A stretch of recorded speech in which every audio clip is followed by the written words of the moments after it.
Shalom, Israel. Most High in Christ bless. My name is Brother Zerubbabel, And I'm Ezra Elazar. and we are with Children of Israel. We're back once again on this Sabbath day to say shalom.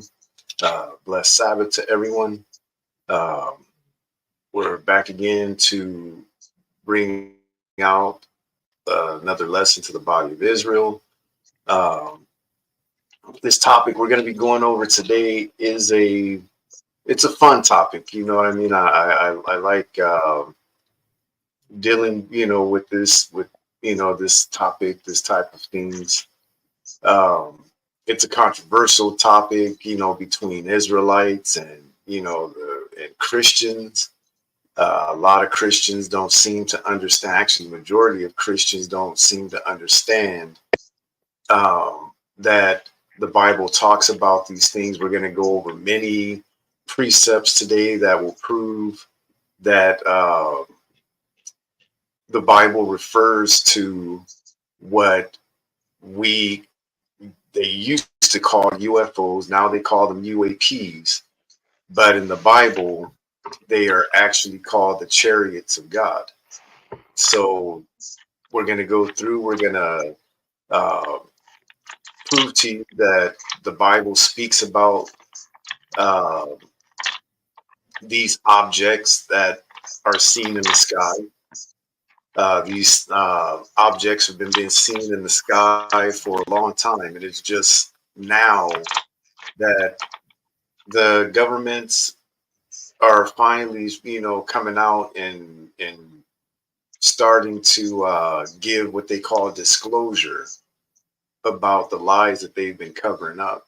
The main reason for them wanting to cover this up is because they know um, full well what these things really are and who they really are.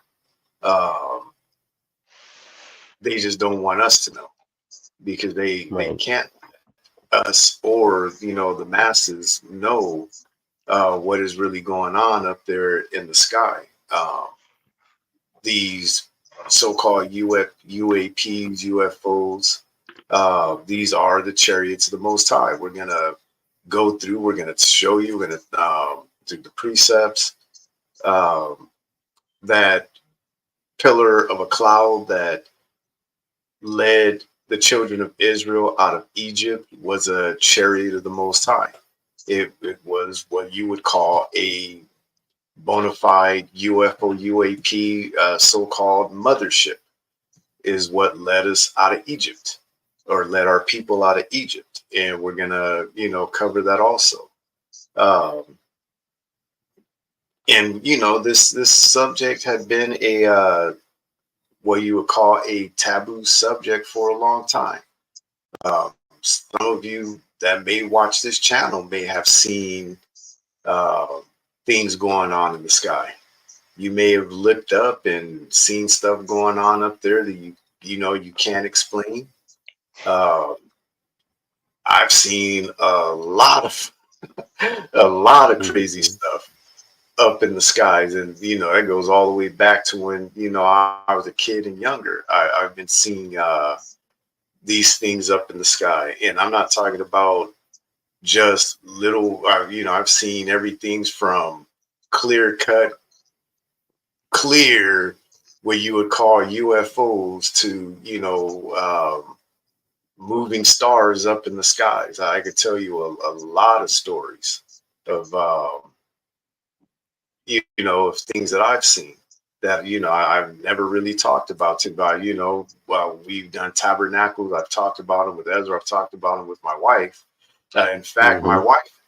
Actually, I got to tell you guys this story because we never talked about it to anybody. I believe we told Ezra about it, but when we left the camp that we were with, the first year, we were on our bar alone. We went um, and celebrated the Feast of Tabernacles alone. Went camping, and the last day of Tabernacles, we're sitting there, just hanging out. You know what I mean? The campground, got the chairs sitting there, and where we usually spend tabernacles. Ezra knows what I'm talking about. The airplanes go flying overhead every day, all hours of the day, all hours of the night, and they're not that high up in the air, so you could see the planes very clearly.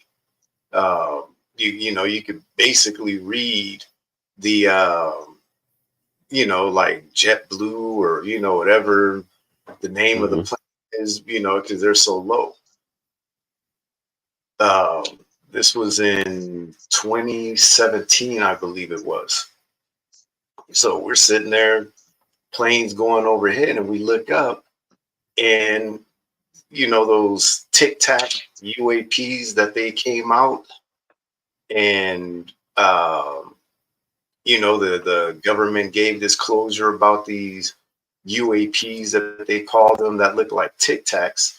Well, we saw one very clearly, clear as day, Right. was trailing behind this airplane. The airplane was here. This thing was just below it, following behind it, probably maybe 40, 50 yards behind the plane, maybe about, I would say, 40 or 50 yards lower than the plane. And we're looking, this was just before they actually came out with the videos and disclosed that, they had an encounter with these things. And we're looking like, what in the world is that? It looked like a white Tic Tac flying behind this airplane. And sure enough, all of a sudden, the government comes out with this news article, these videos, and talking about how the U.S. jet fighters had an encounter with this UAP that looked like a white Tic Tac, and we looked at it like, wait a minute, Hmm. one of the things we saw, and like, oh, like wow, like what? So we really did see, uh, and there's so many other stories. I can tell you one from when I was in high school. Uh, there was a guy that I hung out with in high school. A couple of our other friends.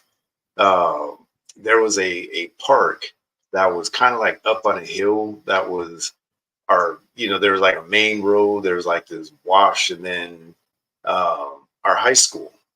So we were hanging out at the park across from the high school, and we're sitting there, and I always uh, wish that I could run into him someday so I could ask him if he remembers this. But we're sitting there, and all of a sudden, no lie, no exaggeration, never talked to anybody about it. I never got to talk to the other people that were there about it. We just never mentioned it. But we look up, there was a airplane that was flying overhead. There was a so-called UFO, what you call a flying saucer. It was circular, flying saucer. Again, clear as day, right up there in the sky. No exaggeration, no lie. This beam came out of the so-called UFO, surrounded the plane. The plane stopped in midair. I'm not exaggerating, not Hmm. lying. I've never even told my family about it. We're sitting there watching this thing going, what in the world is that? Airplane is suspended in the air. UFO is with the beam. And then all of a sudden, they both just disappeared. Boom. We looked at each other, ran to our cars, and we took off. Never talked about it. That's one of the other more clear situations I've seen. Um, Man, like I said, I could go on and on. There's just so many. Uh, I remember being at an instructor's camp. Some may know that I taught martial arts for a long period of my life. We would have what we would call these instructor retreats, instructor camps, where you would go. Um, you know what I mean, with all the head higher rankings, and you know what I mean. We go camping and like a martial arts retreat. Everything was about martial arts, of course. So it was one night. It was probably like midnight. We finally got done with everything. We were hanging out. There was like a stone. They had like stone seating at this campground. I was laying down on it, looking up. There was probably like a group of 10 of us just sitting out around the campfire, just kind of talking and hanging out, messing around. I'm laying down, looking up in the sky, and I see this one star zipping across the sky, going zip, zip, zip, zip, zip, zip, zip. I said, "You guys, what's that?" They're like, "What?" Like that. You guys see that star right there? Like, stars don't move like that. And everybody's sitting there looking. We're like, wait a minute, hold on. And, just shooting from one inch, like, and we're like, you know what? I'm going to the tent. Everybody broke, ran to their tents, got in the tents, and went to sleep again. The next day, nobody talked about it. But, it was just a few of the stories. Now, see, there's I think more of them are popping into my head. I remember I was driving down the five coming from not San Francisco, from Sacramento on my way to Stockton. It was late at night. This was, back in the day. I had just moved up here from Southern California. There's some, where those, as you get to like almost Twin Cities Road, they got those big towers up there with the red lights over them. Yeah. For the airplanes, or there's like a field with like 4 or 5 of them up there. Right. All of a sudden, and this is when I want to say maybe like 99, just before year 2000, because I just moved up here in 98. Had never heard of these triangle UFOs yet. They had been spoken about. This triangle aircraft came towards, and it was like right there, right towards the freeway. Turned right in front of those towers. Went around them, and just see. Right, even right now, I was just thinking about it. I was just like, "What in the world was that?" To this day, and then it wasn't until maybe a year later. I was flipping through, the radio one night, and that was the first time I ran across the Art Bell show.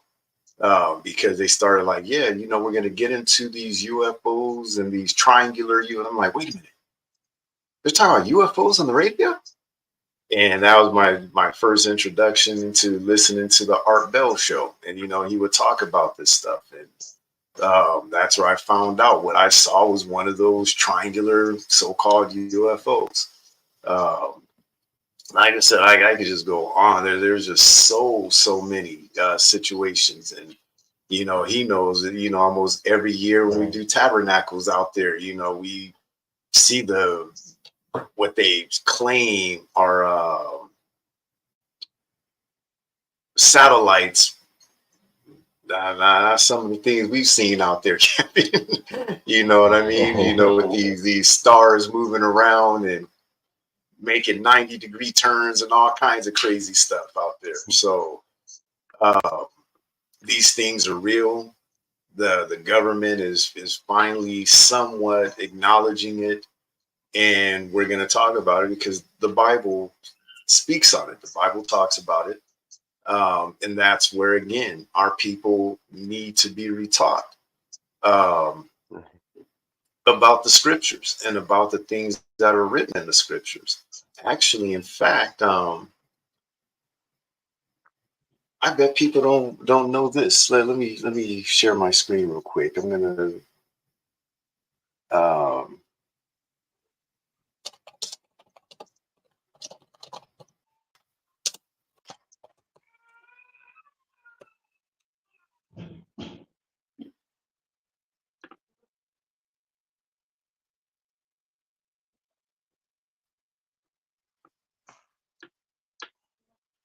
all right. I'm gonna share my because a lot of people don't even. Realize this. I'm going to show you a rap song that everybody probably knows.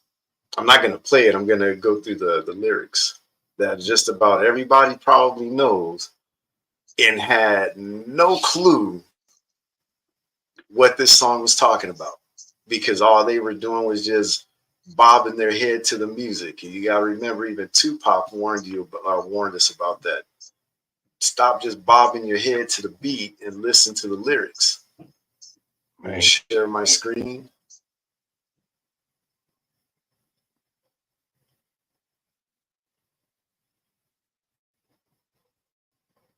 Let me know when you can see it. It's there. All right. So this is Dr. Dre's song, Let Me Ride.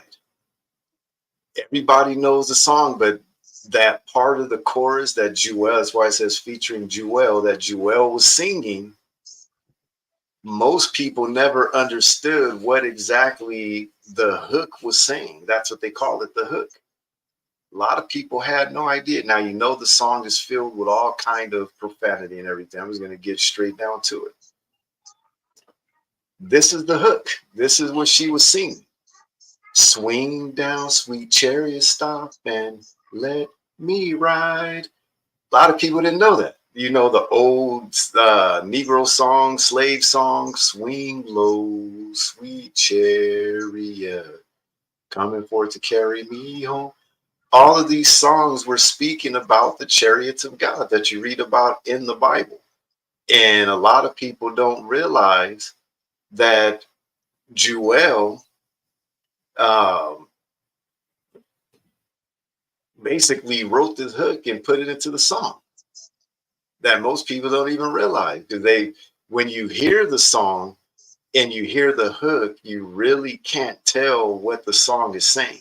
So people are just bobbing their head to the beat. Dun, dun, dun, dun, dun, dun, dun, dun. You know what I mean? Just bobbing their head and not even realizing that he's talking, the song is talking about at least the hook is talking about the chariots of God. Swing down, sweet chariot, stop and let me ride. Swing down, sweet chariot, stop and let me ride. That's what the song is saying, talking about the chariots of God. Did you know that? No. No. A lot of people don't. They never pay attention to the lyrics. And like I said, even Tupac warned us about that.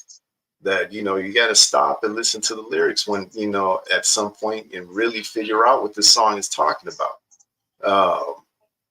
Like I said, if you get a chance to listen to the song, listen to the hook, and it's so hard to figure out what it's actually saying.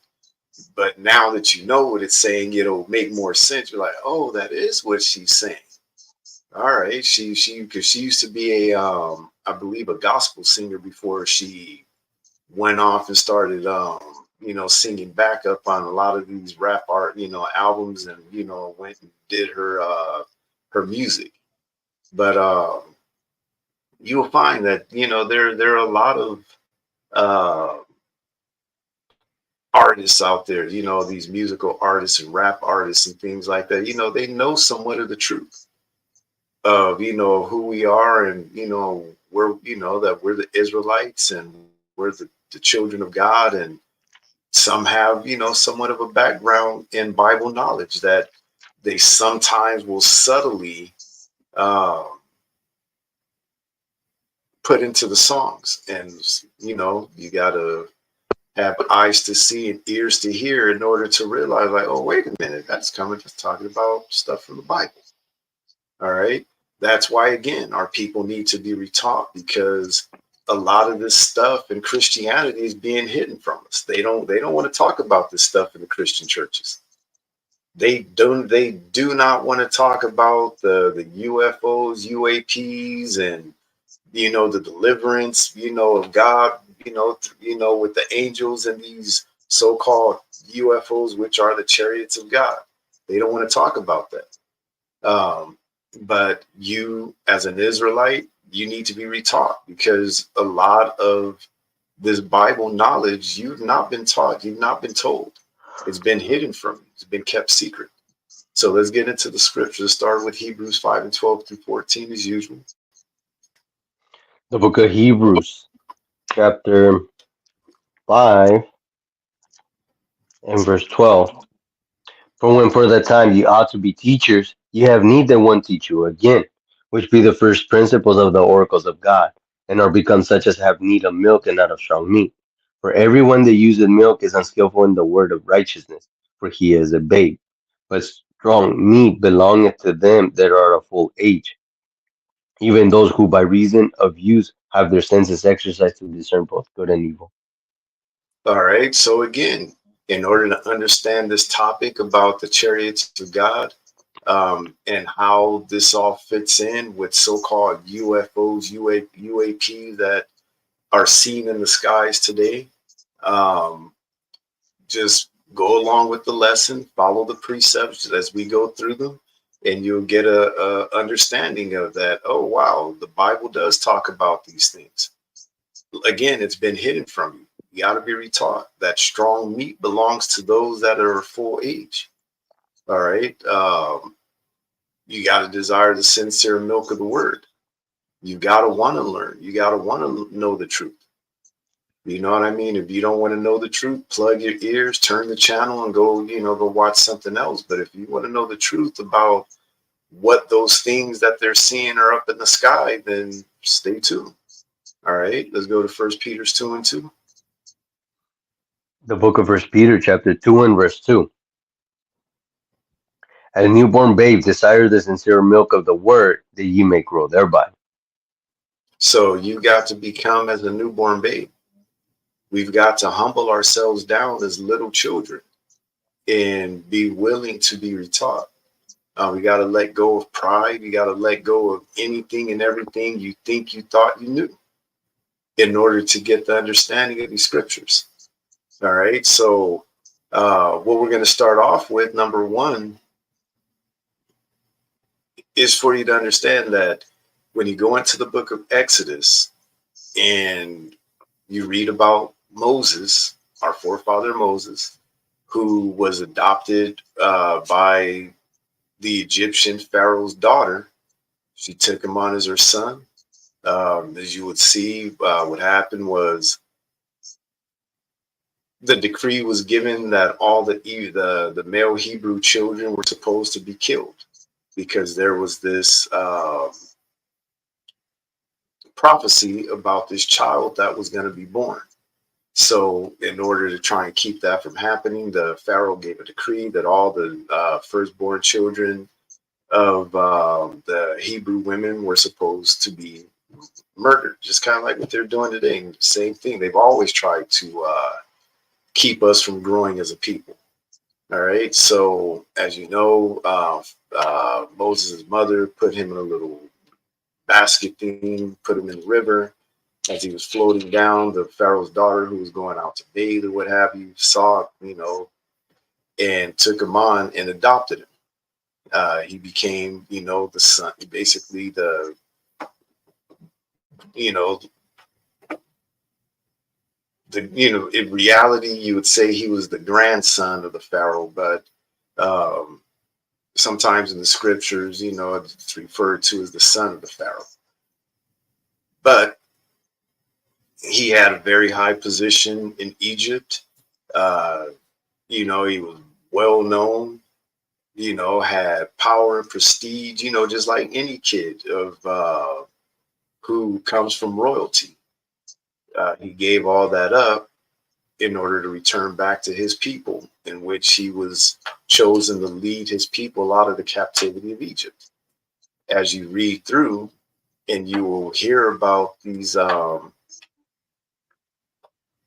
pillar of a cloud that led the people of Egypt. During the night, it was a pillar of fire. During the daytime, it was a pillar of a cloud that followed the children of Israel and led them out of Egypt.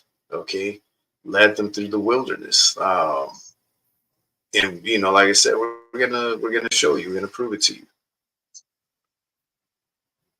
So the Bible prophesies that in the future, the children of Israel would go back into another captivity, just like we were in Egypt, a very long captivity, and that the Most High would return to deliver us out of this new Egypt, this spiritual Egypt, just like he did in the past. So just like the so-called UAPs, UFOs, or what's called the chariots of God in the scriptures, the chariots were used to lead us out of captivity. The same thing is what's going to happen in the future when we get delivered, whenever that may be, because we don't know when the Most High will give the commands for Christ to return. When you hear those trumpets in the skies, then we'll know, Lord willing, we're around when it happens. But we're going to read a prophecy in the book of Deuteronomy. Let's go to Deuteronomy chapter 30. You're going to read verses 1 through 10. We're going to read a prophecy that talks about how we would go into captivity again. The Most High would have compassion upon us and will return and gather us up. All right. That's the salvation that we as the children of Israel are waiting for. That when you hear the Israelites talking about that the salvation that the Bible speaks of is only for the children of Israel, we know this and mean this because it's directly written in the scriptures as to what people would be in captivity in the end times and why they would need salvation and who it is that would come and give them salvation. All right, so let's go ahead and read. The book of Deuteronomy, chapter 30, and verse 1. And it shall come to pass, when all these things are come upon thee, the blessings and the curse, which I have set before thee, and thou shalt call them to mind among all the nations whither the Lord thy God hath driven thee, and shall return unto the Lord thy God, and shall obey and command thee this day, that You that skip some. And shall obey yeah, I his did. voice according to all. Verse 2. And shall return unto the Lord thy God, and shall obey his voice according to all that I commanded thee this day, thou and thy children, with all thy heart and with all thy soul. That then the Lord thy God have compassion upon thee, and will return and gather thee from all the nations whither the Lord thy God hath scattered thee.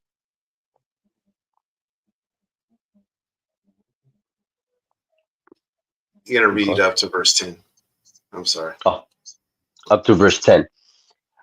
If any of thine be driven out unto the outermost parts of heaven. From thence will the Lord thy God gather thee, and from thence will he fetch thee. And the Lord thy God will bring thee into the land which thy fathers possessed, and thou shalt possess it, and he will do thee good, and multiply thee above thy fathers. And the Lord thy God will circumcise thy heart, and the heart of thy seed, to love the Lord thy God with all thine heart and with all thy soul, that thou mayest live. And the Lord thy God will put all these curses upon thine enemies and on them that hate thee, which persecute thee. And thou shalt return and obey the voice of the Lord, and do all his commandments, which I command thee this day. And the Lord thy God will make the plenteous in every work of thine hand, in the fruit of thy body, and in the fruit of thy cattle, and in the fruit of thy land, for good. For the Lord will again rejoice over thee for good. He rejoices over thy fathers. If thou shalt hearken unto the voice of the Lord thy God, to keep his commandments and his statutes, which are written in this book of the law, and if thou turn unto the Lord thy God with all thy heart and with all thy soul. So there's a stipulation. This would only happen if we listen to the voice of the Lord our God, if we kept his commandments. So looking at the state of our people right now, we're going to be here for a while. We're going to be here still Right. for a long time. As he said, verse 3, that then the Lord thy God will turn thy captivity. So he's going to, right now, everything's upside down. Our enemies are ruling over us and we're in captivity. He's going to turn things right side up, where our enemies are going to go into captivity and we're going to be ruling. As it says, that then the Lord thy God will turn thy captivity and have compassion upon thee, and will return and gather thee from all the nations whither the Lord thy God hath scattered thee. If any of thine be driven out into the outmost parts of heaven, from thence will the Lord thy God gather thee, and from thence will he fetch thee. You see, you have to understand that our enemies have an understanding about the salvation for the children of Israel, and what, and the chariots, what that's got to do with it. There's a movie with Nicolas Cage. It was called Knowing, where this little girl, they were planting a what do you call those things where you put stuff in it, a time capsule. They were planting a time capsule at the school, and the little girl was getting hearing these voices, and wrote out this message, and this coded, you know what I mean, little lines or whatever it was. After, what was it, like 50 years or something like that, Nicolas Cage's son's school was unearthing, this time capsule, and his son received that note, that letter that the girl had left.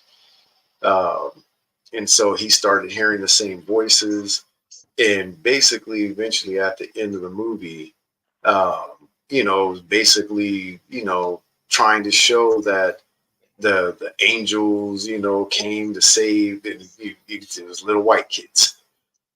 That's not how it's going to happen, but that's how Hollywood is trying to portray it. But they know the truth.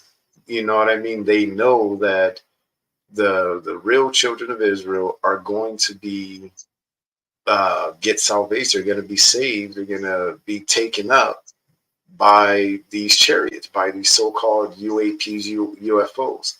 They put it in the movies. Um, most of the so-called sci-fi movies that they put out have been about, you know what I mean?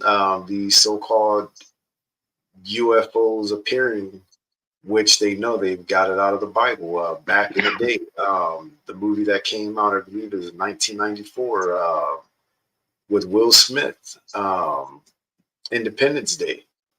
That was one of the main ones that depicted, these large UFOs appearing in the sky, and bringing destruction on the earth. They didn't just make it up. It's because it's in the Bible. That's where they got a lot of this from. So they know what's coming. They know, what's going on. The problem is our people don't know. Our people don't want to believe, because it's like a mind game that they played with us. On one hand, they put it out there for you to know that the truth is there, and on the other hand, they ridicule people for coming out and speaking out about it. So it's basically purposely causing confusion, and we know that God is not the author of confusion, but Esau is. You know what I mean? These wicked people, these wicked devils. That's what they do. They will lie. They will do anything basically to cause confusion, and that's what it's done. It's caused a lot of confusion in the midst of our people, that they don't want to believe this. In the Christian churches, they acknowledge it to a certain point when they came up with the doctrine talking about the rapture. You hear Christians talk about, oh, the rapture, the rapture, the rapture. Hmm. where they believe all Christians are gonna float up into the sky and be delivered, and the rapture is gonna happen. They've got somewhat of an idea that that these people are gonna get taken up, just like we're gonna read about it at basically later on in the lesson about how Christ was taken up. The same way Christ was taken up is the same way we're going to be taken up. All right. Just like Enoch was taken up, Elijah was taken up, the same way we're going to get taken up. Uh, and you got to remember, that's what happened with these guys. They were basically taken up into these chariots. All right. But again, the prophecy, that we read about in the Old Testament, is talking about the children of Israel going into captivity in the future, and the Most High coming to gather them from the four corners of the earth. He's coming to get his children and get them and save them from the hands of their enemies. All right. And he's going to do it by how? With the use of these chariots. Let's go to Psalm 68 and verses 17 through 20. Get some more precepts. It's talking about what these chariots are. The book of Psalms, chapter 68, and verse 17. The chariots of God are 20,000, even thousands of angels. The Lord is among them, as in Sinai, in the holy place. Thou hast ascended on high. Thou hast led captivity. Thou hast received gifts It from says, men. thou hast led captivity captive. Captive. Thou hast led captivity captive. Thou hast received gifts from men. Yeah, for the rebellious also, that the Lord God might dwell among them. Blessed be the Lord, who daily loaded us with benefits, even the God of our salvation. Salah. Even the God He, of our salvation, just up to verse 20. Yeah, go ahead. he that is our God is the God of salvation, and unto God the Lord belongeth the issues from death. All right. So he's telling us, blessed be the Lord who daily loadeth us with benefits, even the God of our salvation. You see, you never read about in the scriptures about salvation being for everybody. That's something that the Christian church has made up back when we were in slavery to keep our people docile and believing that we're gonna be delivered by blonde haired, blue eyed, Jesus. It says, he that is our God is the God of salvation. And unto God the Lord belong the issues from death. So this is talking about salvation is for who? Salvation is for the children of Israel. And that's why it starts off with the chariots of God are 20,000, even thousands of angels. All right. It says, thou has ascended on high. Who has ascended on high? The Most High has. All right. Let's go to Psalm 63 and 32 through 35. Let's get another precept showing what these chariots are. These are the angels of God. These are their vehicles that they're using. Go ahead. Psalms 68, 68 32, 35. and verses 32 through 35. Perfect. The book of Psalms, chapter 68, and verse 32. It says, sing unto God, ye kingdoms of the earth. O sing praise unto the Lord. Salah. To him that rideth upon the heavens of heavens, which were of old. Lo, he doth send out his voice, and that a mighty voice. Ascribe ye strength unto God. His excellency is over Israel, and his strength is in the clouds. O God, thou art terrible out of thy holy place. The God of Israel is he that giveth strength and power unto his people. Blessed be God. All right. So this again is telling you that the God of our salvation is a God that he rides upon the heaven of heavens. He's the one up there that's riding up, in the clouds. What are they talking about? He rideth. That's why it says, sing unto God, ye kingdoms of the earth. Oh, sing praises unto the Lord Salah. To him that rideth upon the heavens of heavens. What's he riding on? So people never stop to ask that question. What is he riding? It says, to him that rideth upon the heaven of heavens, which were of old. Lo, he doth send out his voice, and that a mighty voice. Ascribe ye strength unto God. His excellency is over Israel, and his strength is in the clouds. O God, thou art terrible out of thy holy places. The God of Israel is he that giveth strength and power unto his people. Blessed be God. You continually throughout the scriptures, it doesn't stop, hearing all these possessives about Israel, about him being the God of Israel, because it's the Israelites that he's going to uh, get up out of captivity. It's our people that's going to get salvation. And the salvation has come by way of these chariots that you see riding amongst the clouds. That's what this is talking about. Let's go to Psalms 104 and 1 through 4.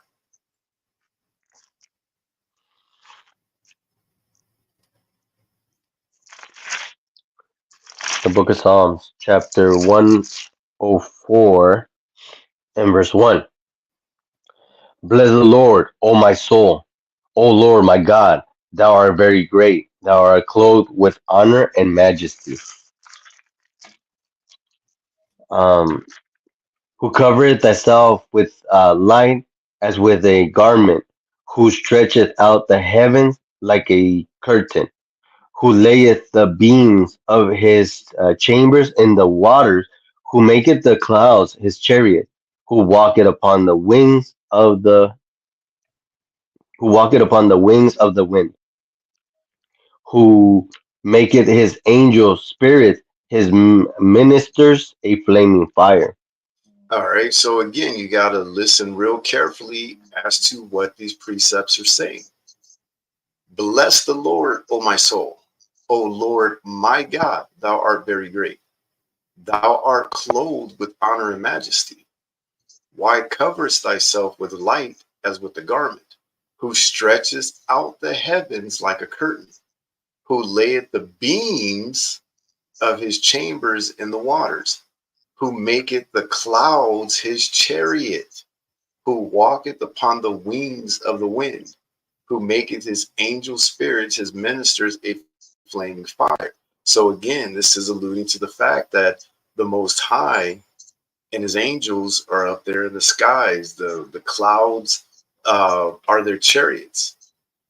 These so-called UAPs, these so-called UFOs, have the ability to cloak themselves in the clouds. That's what was going on when we were let out of Egypt. That these this mothership, this so-called UFO UAP, this chariot that was leading the children of Israel out of Egypt during the daytime, these things have the ability to create clouds, which is not far-fetched because Esau now has the ability to make fake clouds with these what do you call them? The spraying that they do, these chemtrails that they spray. You see crisscrossing across the sky. See these big, huge airplanes flying across the sky, and they're emitting out of the end of them these long chemical trails going from one end of the sky all the way into the other. And they still have people believing that those are contrails. There's a big difference between contrails and chemtrails. Go back 30 years and think about when airplanes used to fly across the sky, and you would see that jet stream coming out of the back of them. That jet stream would dissipate maybe 40 or 50 yards in back of the plane as the plane is going overhead. These don't dissipate. These chemtrails, they linger in the air, and then as you watch them, as they're crisscrossing, they start to expand out. The next thing you know, you've got these clouds formed in the sky. People don't pay attention to what's going on. They're not looking up in the sky to see what these governments are doing. But this is going on. It's not just the U.S. government that's doing it. It's happening all over the world. If you want to know more about that, there's documentaries you could read about, or not read or watch, that talks about this spraying. There's one that's called "What in the World Are They Spraying?" They've made, I think, 2 or 3 different documentaries on it, and there's a lot of other people on YouTube that are talking about it. But if you've been paying attention, I started finding out about it again back in the early 2000s. So, for, the past, just over 20 years, I've been, reading about this stuff and looking into it and watching the skies and seeing these things, spraying these chemicals. And, a lot of people don't pay attention to it. The main times they do it is when people are distracted. Esau's holidays, uh, Christmas, Thanksgiving, New Year's, these holidays. If you go out, you look up in the sky, it seems like when everyone's distracted, they're out there spraying the most. Sporting events, Super Bowls, when everybody, you know what I mean? When everybody seems to be distracted, they're out there spraying and spraying and spraying, even though they're doing it on a daily basis now. But again, if you want to know more about them, about these so-called chemtrails, not so-called, but these chemical trails, look up some of these documentaries and watch them. But the fact that Esau has the ability to control these clouds and make these fake clouds, why would you think that it's far-fetched that the Most High has these chariots, these vehicles that have the ability to cloak themselves in clouds? It's not far-fetched. They show it in the movies. They know that these things got the capabilities of doing them. I can't remember the name of that one movie. I'll have to look it up. I can't even remember the name of the one actress, but it showed a lot about these UFOs being cloaked in these clouds, and all of a sudden you'll see the people get sucked off the ground and taken up into the air. Her son had got abducted, and they made her forget, that it happened. She forgot all about her son, but then she somehow started remembering. And then she found some guy that, the same thing had happened to him. His kid had got abducted. And so they were trying to prove that the governments knew what really happened to these kids and how they disappeared. And I cannot remember the name of that movie. Mm-mm. Yeah, I'll have to look it up later on. Because it was, it was a pretty good movie. All right. But again, they know that the Bible speaks about these things and they know what it means. That's why they're putting it in the movies. Let's go to Psalms 143 and 5.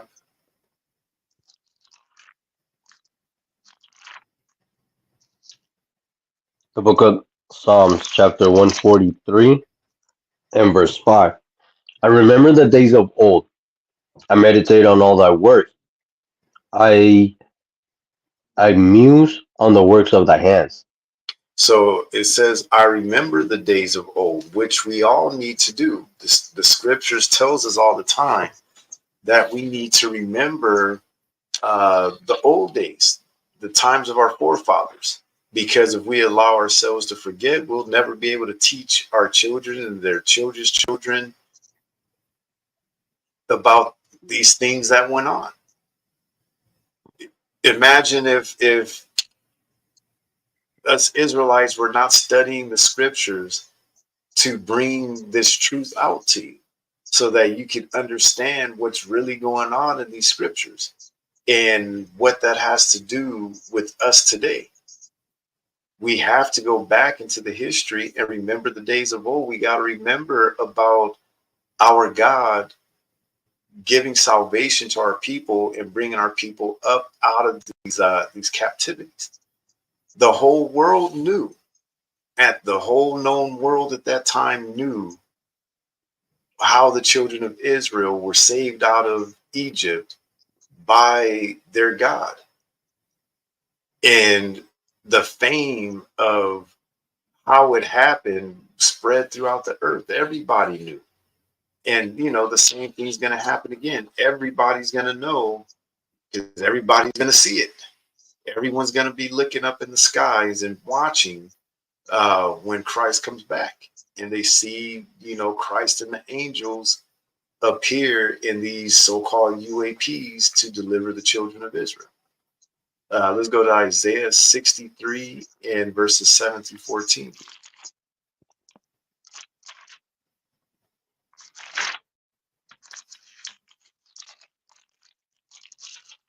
The book of Isaiah, chapter 63,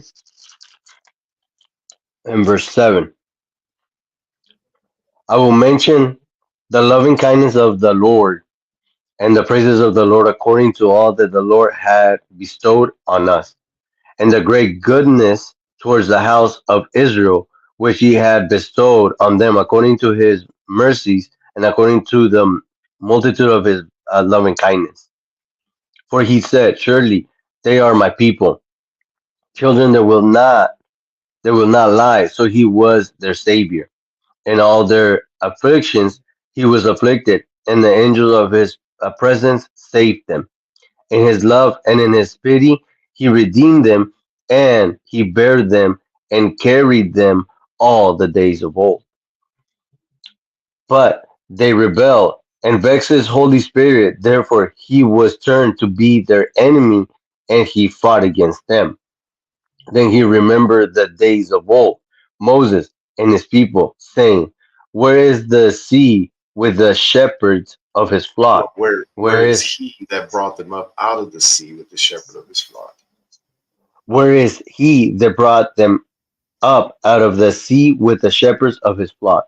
Where is he that put his Holy Spirit within him, that led them by the right hand of Moses with his glorious arm, dividing the waters before them to make himself an everlasting name, that led them through the deep as an horse in the wilderness, that they should not stumble. As a beast goeth down into the valley, the Spirit of the Lord caused him to rest. So didst thou lead the people to make thyself a glorious name. All right. So again, this is going back into the history and showing and telling the story about how Moses led our people out of Egypt, talking about how uh, the sea was split before them, the Red Sea. Again, you got to remember that Esau puts this stuff in the movies. Um, See, all these movies, man, uh, Right. it's escaping me right now. It wasn't the Deep. There was a movie that came out in the 90s, and it had the guy that played RoboCop in it. And basically, what it was that he and his ex-wife and this crew, they were working at the bottom of the ocean on these to fix these oil platforms. And while they were down there, they came in contact, with so-called UFOs that had the ability to manipulate the water. They had the ability to manipulate the elements. And man, what was the name of that movie? I'm telling you, I've seen so many of these movies, I can't remember the name of them. It's been a long time since I've watched them. Right. Here, hold on, let me see if I can look it up real quick.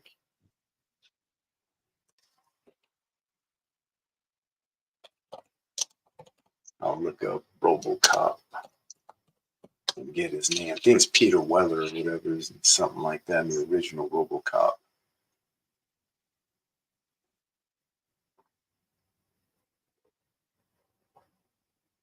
Um,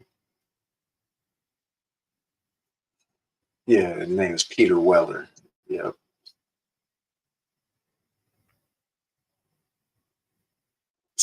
once I find him, I could go on his. That's what I like about that IMDb. You can go and find information about all movies and TV shows and everything on here. Right. Um,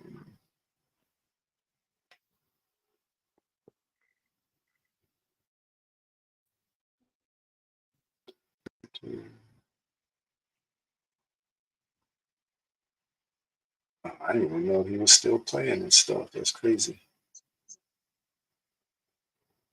What is the name of that movie?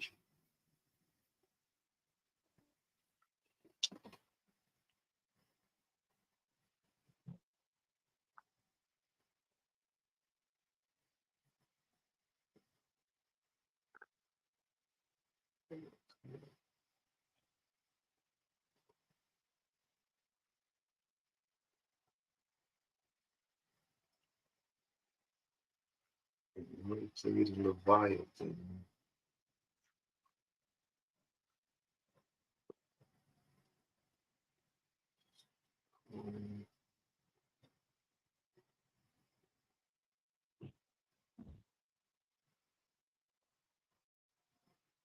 Hmm.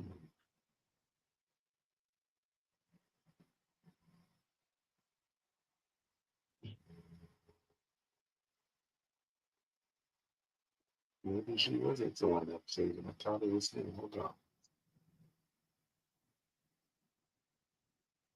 Hmm.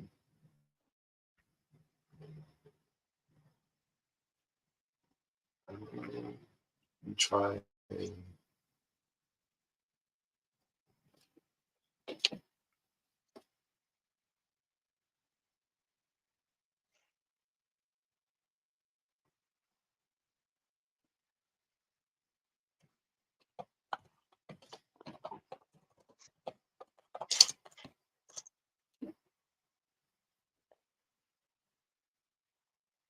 Hmm.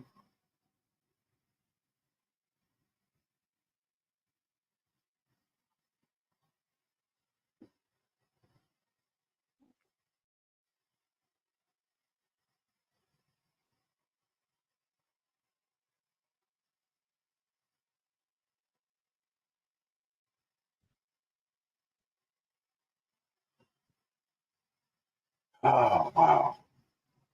Hmm.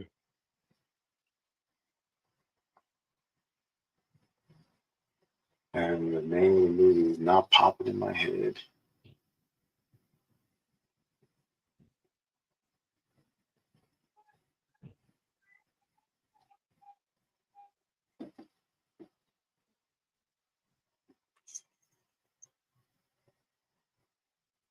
The Abyss. That's what it was called. Here it is.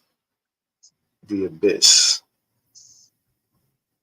It wasn't Peter. It was Ed Harris. Because they do look alike. Him and that guy. Yeah, the guy from RoboCop and this Ed Harris guy. They do kind of resemble each other, so I get them mixed up. But it's the movie The Abyss. Actually, let me share my screen so you can see it.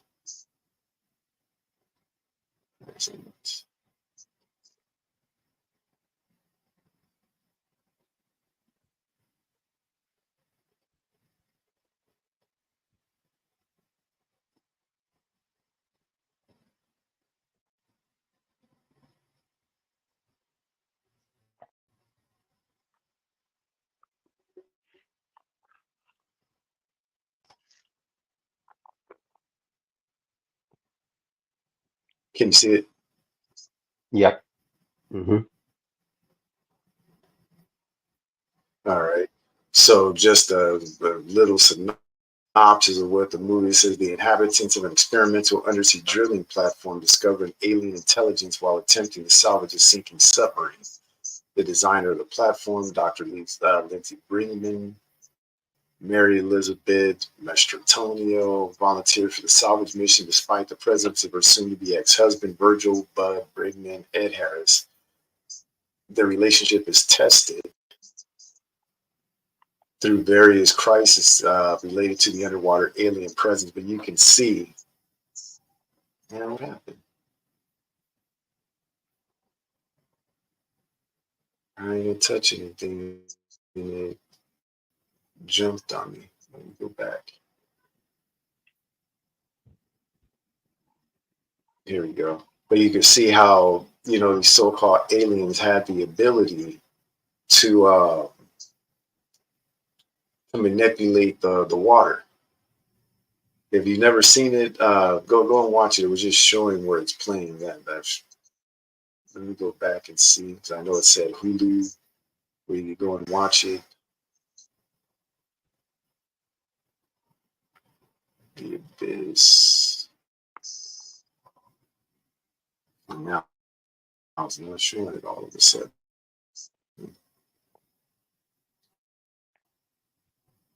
Infinity Prime Video and Voodoo. I don't know why you pay $3.99 to watch. I'm sure it's got to be somewhere online you can watch it free. It's got to be.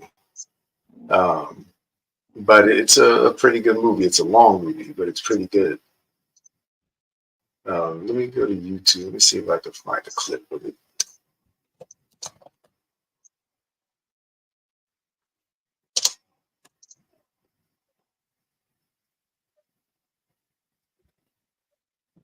Excuse my computer, it's moving slow.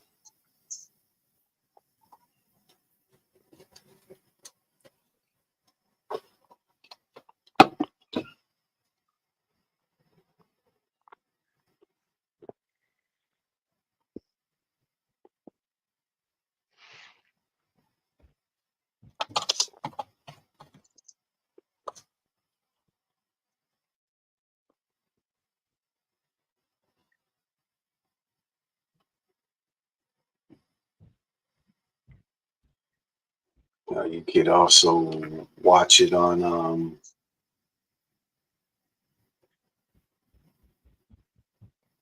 YouTube movies, I guess. So this is the trailer. You can buy them or rent them on YouTube. Yeah.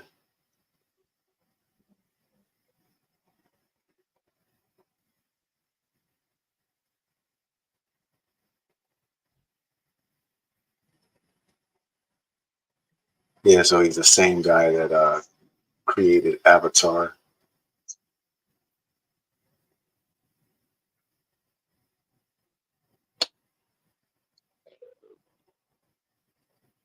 So you can see they sent a group of Navy SEALs down there with the nuclear bomb. And you can see they, these UAPs, these things were appearing in the water.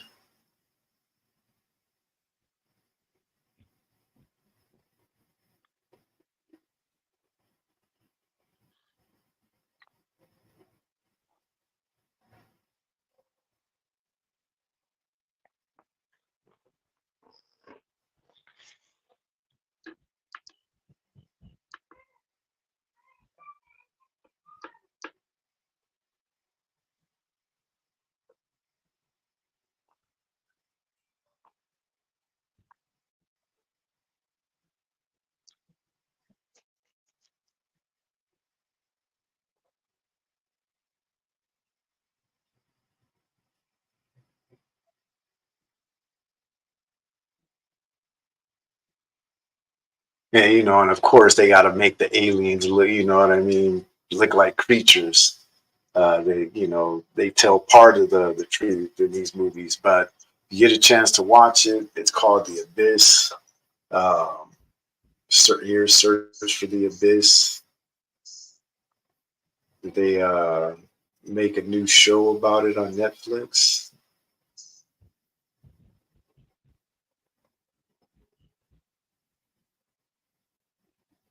Let's see what this is.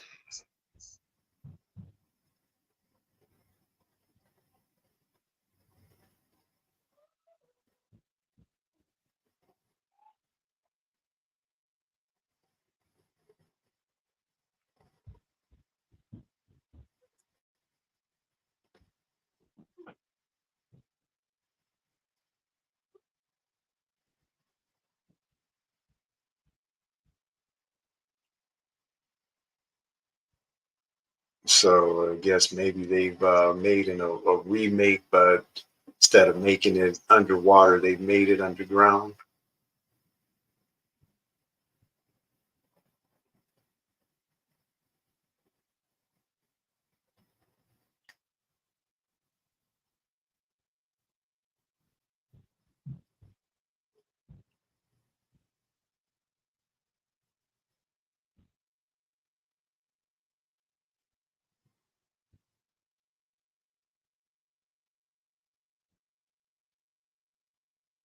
I'm just trying to wait to see if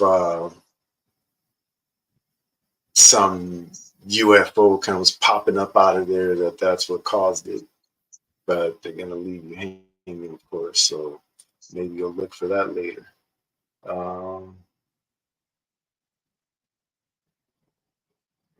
yeah, here it is. So you could see how these things have the ability to manipulate the water. So that's the same thing, basically, with the children of Israel and Moses.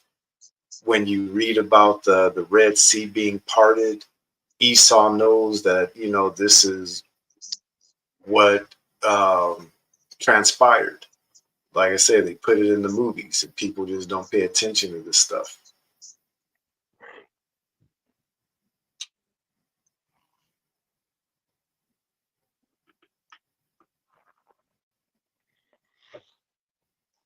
So I'm glad we could actually kind of play them like this without actually clicking on them, so they don't. I guess they don't know you're actually watching.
So this is basically, the whole scene right there showing how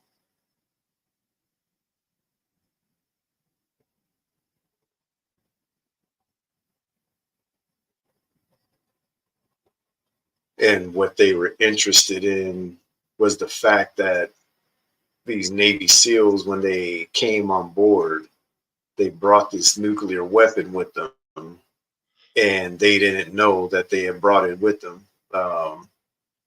And you can see the Navy SEAL guy, of course, is going crazy under the water, and start wanting to kill people. And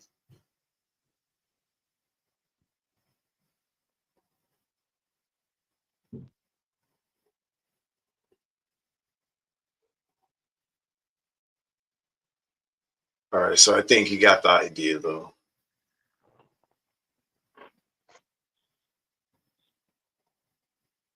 Yeah, so basically showed that, basically to say again that when you read about what we're just in Isaiah 63, um, in verse 11, we said, then he remembered the days of old, Moses and his people, saying, where is he that brought them up out of the sea with the shepherd of his flock?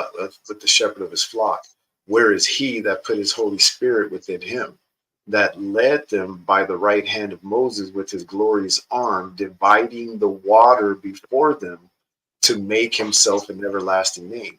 And that goes back to what I was saying a second ago, that when you read the scriptures, all the nations knew, the fame of the Most High and what this mothership did for the children of Israel, and especially about the parting of the Red Sea. Um, that was something that was so glorious. Here it is, so-called 2024, and we're still talking about it. But people want to Okay. say that it never happened. You even have Israelites uh, popping up with videos now all of a sudden trying to claim that the parting of the Red Sea never happened. It's ridiculous. All right. So as it says, that led them through the deep as a horse in the wilderness, that they should not stumble. So again, goes back to what we were just watching with this movie clip. Esau knows the truth. He knows that this so-called UAP, UFO, this mothership, this chariot, is what led the children of Israel out of Egypt, had the ability to manipulate water, which caused the splitting of the Red Sea. That's why, again, he put it in the movies. And there are other movies too you can watch, the same thing. Um,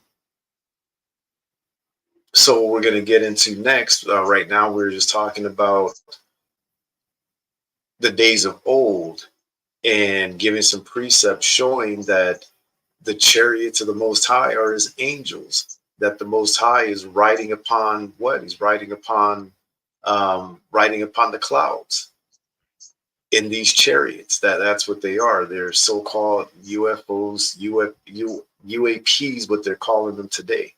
All right, so we're going to get into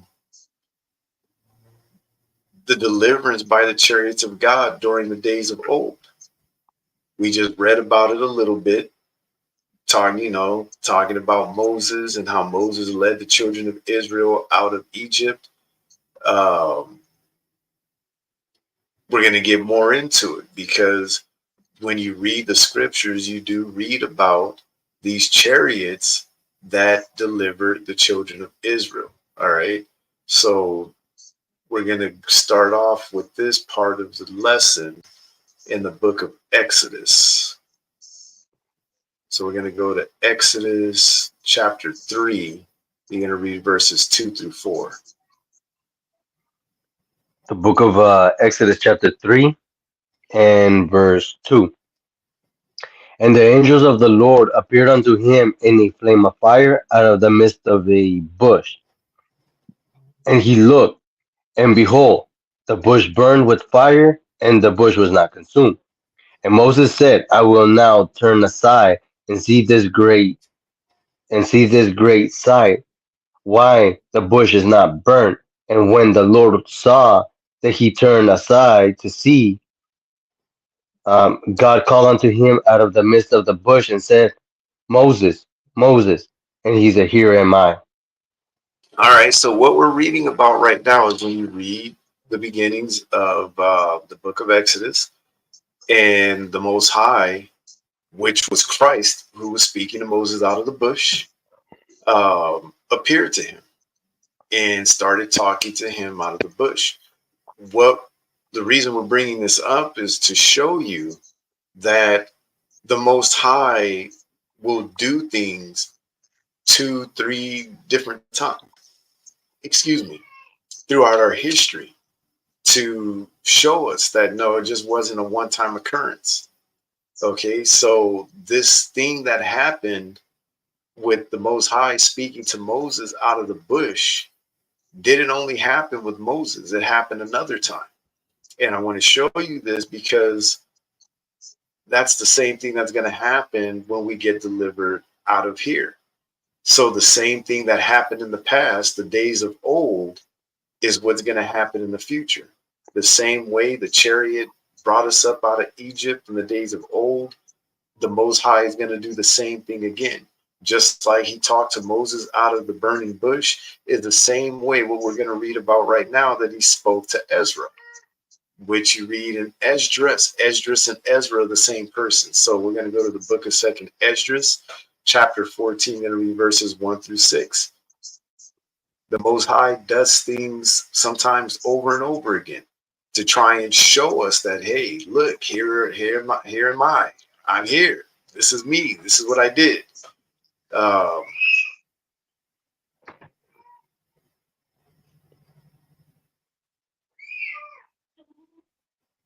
The book of Second Ezra, chapter 14, and verse 1.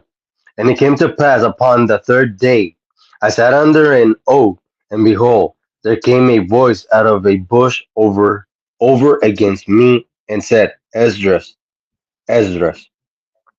And I said, Here am I, Lord. And I stood up upon my feet. Then said he unto me in the bush, I did manifestly reveal myself unto Moses, and talk with him when my people served in Egypt. And I sent him and led my people out of Egypt, and brought him up to the mount of Sinai, where I held him by me a long season. Um, and told him many wondrous things, and showed him the secrets of the times and the end, and commanded him, saying, These words shalt thou declare, and these shalt thou hide.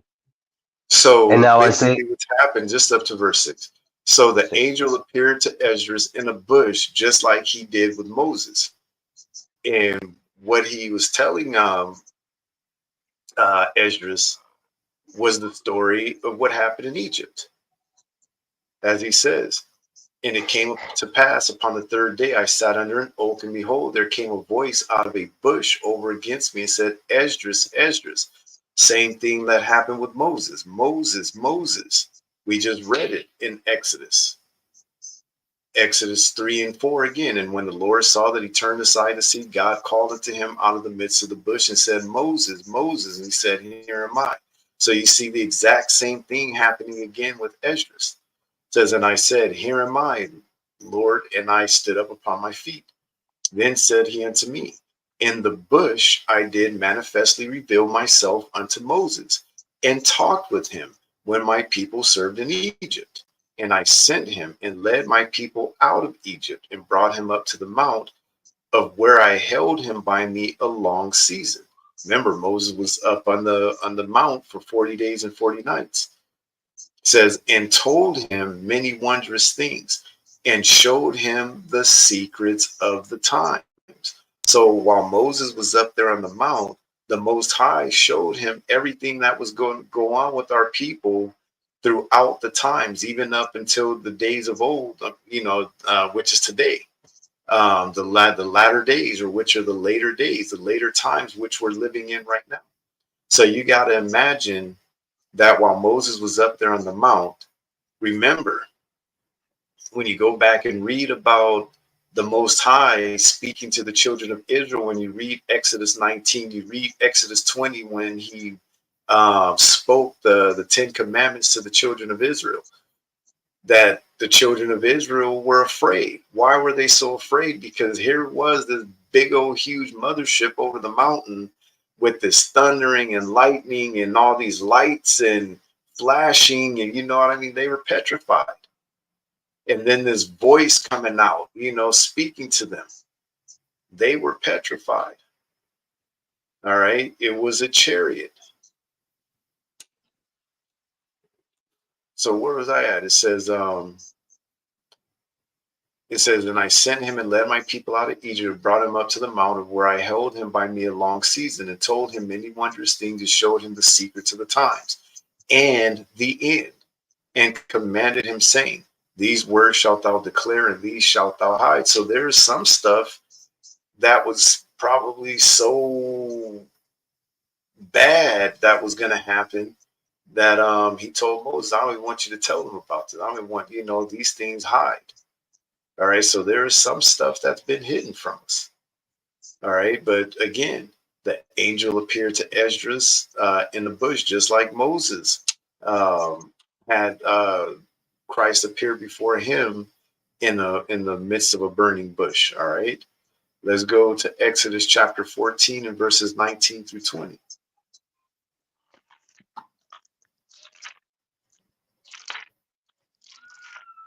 the book of Exodus, chapter 14, and verse 19. And the angel of God, which went before the camp of Israel, removed and went behind them. And the pillar of the cloud went from before their face and stood behind them. and it came between the camp of the Egyptians and the camp of Israel. And it was a cloud of darkness to them, but it gave light by night to these, so that the one came out near the other all the night. So so that the one came not near the other all the night. So basically, what you're reading about is there was this chariot up in the sky in the pillar of a cloud, and it led them. But at this moment, the chariot fell back and went behind the children of Israel and got between the children of Israel and the army of Pharaoh.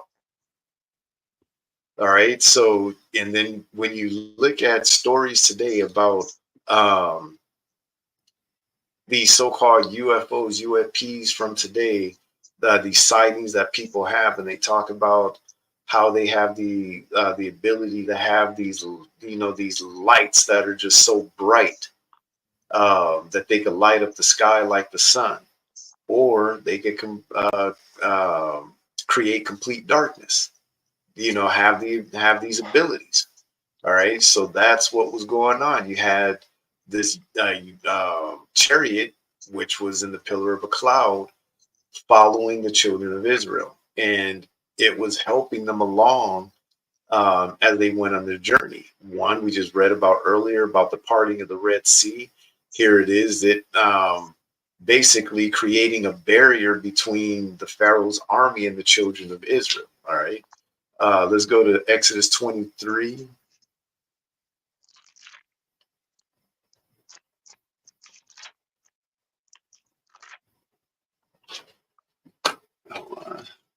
Exodus 23. We're going to go to verses 20 through 23.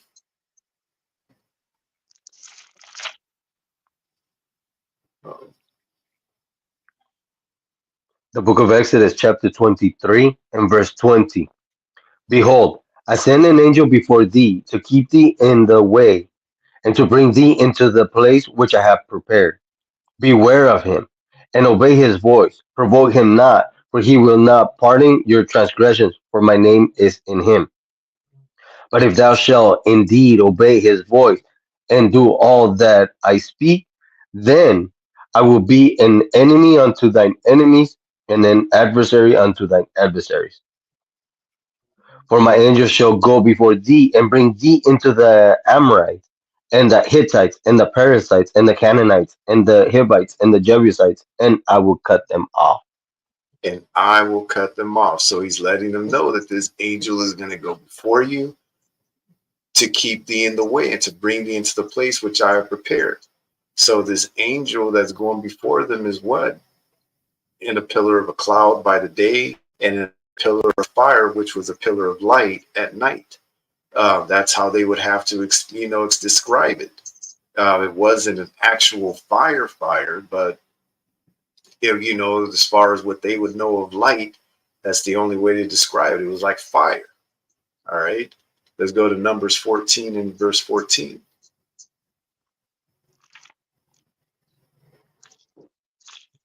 The book of Numbers, chapter 14, and verse 14.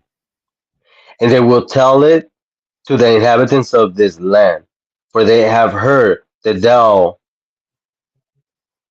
Lord, art among this people, that thou, Lord, art seen face to face, and that thy cloud standeth over them, and that thou goest before them by day time in a pillar of cloud, and in a pillar of fire by night. So just as I was just talking about, but this is talking again about the fame that the Most High got from what he did for the children of Israel. It says, and they will tell it to the inhabitants of the land, of this land.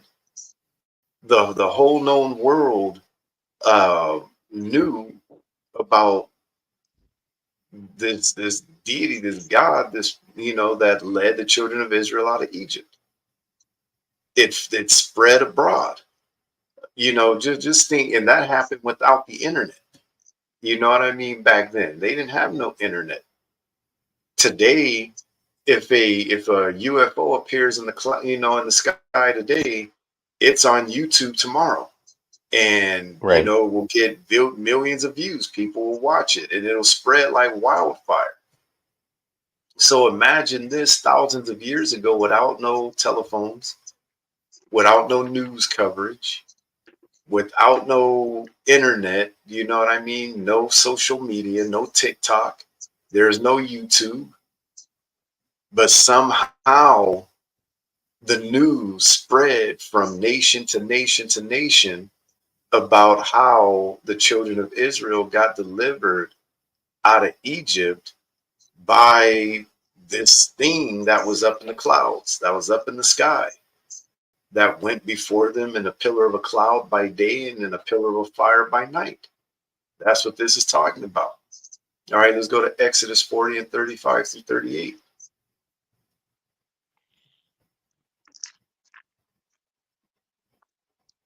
Exodus. The book of Exodus, chapter 40 and verse 35. And Moses was not able to enter into the tent of the congregation because a cloud abode thereon, and the glory of the Lord filled the tabernacle. And when the cloud was taken up from over the tabernacle, the children of Israel went onward in all their journey. But if the cloud were not taken up, then they journeyed not till the day that it was taken up. For the cloud of the Lord was upon the tabernacle by day, and fire was on it by night in the sight of the house of Israel throughout all their journeys. In the sight of all the house of Israel throughout all their journeys. So again, this is, just I'm breaking it up, so that we don't have to read the whole, book of Right. Exodus today. You know what I mean? But what we're looking at right here is, again, this pillar of a cloud was abiding with the children of Israel throughout their journey. It was there with them and it was leading them. And basically, it's telling you how they knew when it was time to move and when it was time to stay, when it was time to set up camp and chill for a while, when it was time to get on the move. So when it was time to move, they knew it because the chariot would go up and start to move. When it was time to stay, it would stop, and they knew, okay, this is where we're camping. We're staying right here. All right. Um, but again, it's talking about this pillar of a cloud. It's talking about this chariot. It was what we call today a UAP, a UFO. Let's go to Numbers 33, and we're going to read verse 3. The book of Numbers, chapter 33 and verse 3. And they departed from Ramesses in the first month, on the 15th day of the first month. On the morrow after the Passover, the children of Israel went out with a high hand in the sight of all the Egyptians. In the sight of all the Egyptians. So all the Egyptians saw this thing. It was up in the sky. Everybody saw it, and they were terrified of it. All right. They saw it. But again, the Pharaoh hardened his heart and got his men to go after the children of Israel. Even after they saw this thing, they saw what was leading the children of Israel out of Egypt. All right. But again, the fame spread. It started first in Egypt. All the Egyptians saw it. So what do you think is going to happen today in America and all throughout the world? The whole entire world is going to see the salvation of the Israelites. Well, we're going to read about it later on in the scriptures. It's going to be the salvation of the children of Israel is going to be so far beyond what anybody could ever imagine, that they, you know what I mean, they people can't even fathom. You know what I mean? Esau can't make enough movies to Right. depict what they think is going to happen. It's going to be even more glorious than they depict in their movies. All right. Let's go to the book of First Corinthians, chapter 10 and verses. Actually, no, hold on. Man, how did I skip some of these? This is crazy. Let me do this. Let's go to 1 Corinthians 10 and 1 through 4. The book of First Corinthians, chapter 10 and verse 1. Moreover, brethren, I will not that ye should be ignorant, how that all our fathers were under the cloud, and all passed through the sea, and were all baptized unto Moses in the cloud and in the sea, and did all eat the same spiritual meat, and did all drink the same spiritual drink. For they drank of that spiritual rock that followed them, and that rock was Christ. And that rock was Christ. So that cloud that was following them, it was all of our fathers that were under that cloud. All right. The Red Sea was split, it was parted, and they all what? Went through the Red Sea. And as they went through the Red Sea, what were they receiving? They were receiving baptism. All right. That's what it was, representing. Now, that rock that they were following was Christ, which means that main so-called UFO, UAP chariot was Christ that was leading them. All right, so Christ is going to return in the same type of way, the same fashion as what the Egyptians saw when the Israelites were taken out of Egypt. Again, every nation of the world, all people of the world are going to see when the children of Israel get delivered out of this captivity. The whole world's going to see it because there's going to be thousands of these things that are going to appear in the sky. And everybody's going to be looking up in the sky in wonder, just like they show in the movies.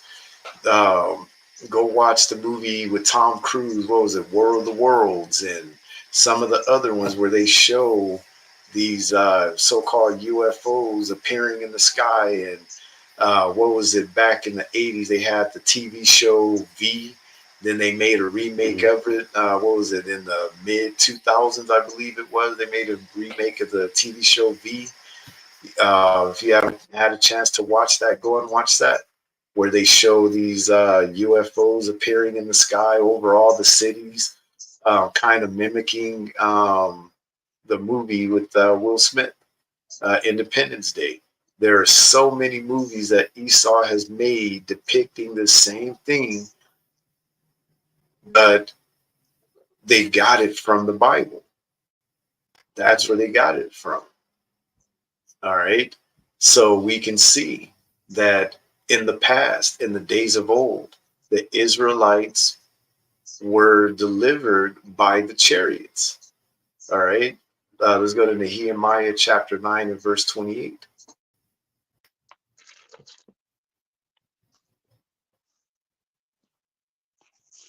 Nehemiah. Give me a second.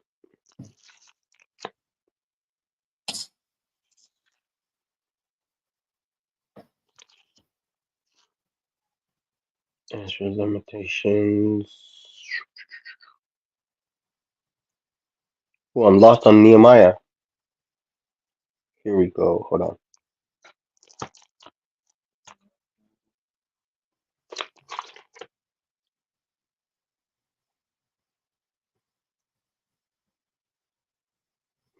Malachi.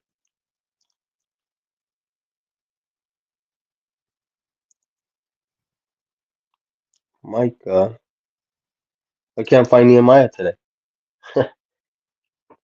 Here it is. I was going to say, Here look it is. here. They hid for me for a second. The book of Nehemiah, chapter 9 and verse 28. But but after they had rest, they did evil against before thee. Therefore, lettest thou them in the hand of their enemies, so that they had the dominion over them. Yet when they returned and cried unto thee, thou heardest them from heaven, and many times didst thou deliver them according to thy mercies. And many times didst thou deliver them according to thy mercies. Egypt was not the only time that we got delivered out of captivity. When you go through and read the scriptures, the children of Israel, it's a recurring cycle with our people that we need to break. Read the book of Judges. You will see that we went into captivity many a times. We would keep the commandments. The Most High would be good with us. We'd be good in his graces. Then all of a sudden, our people will get complacent. We'll forget about the Most High. Once he's given us everything that we need, we start to break the commandments. Then he sends a nation against us to take us into captivity. They put us in hard bondage. We start to cry out to him. He listens. He comes and gets us. It's a circle. It just keeps happening over and over and over again. Keeping the commandments, get everything we need. We're being taken care of. Forget about him. Break the commandments. Go into captivity. Cry unto him. He comes and sends, somebody to come get us, a savior. And then we start all over. It's just a repeating cycle that's been going on with our people forever. And the same thing is going to happen in the latter days. We're living in the latter days, in the last days, that we're going to get delivered again. This is supposedly our last captivity. How long we're going to be in it depends on us. We've already been in this captivity for over 400 years. For our Northern Kingdom brothers and sisters, it's been almost about 600 years for them. All right, so you hear a lot of our people talk about the 400-year captivity of Judah, but they forget about the fact that our brothers and, from the Northern Kingdom went into captivity about 200 years before we did. So,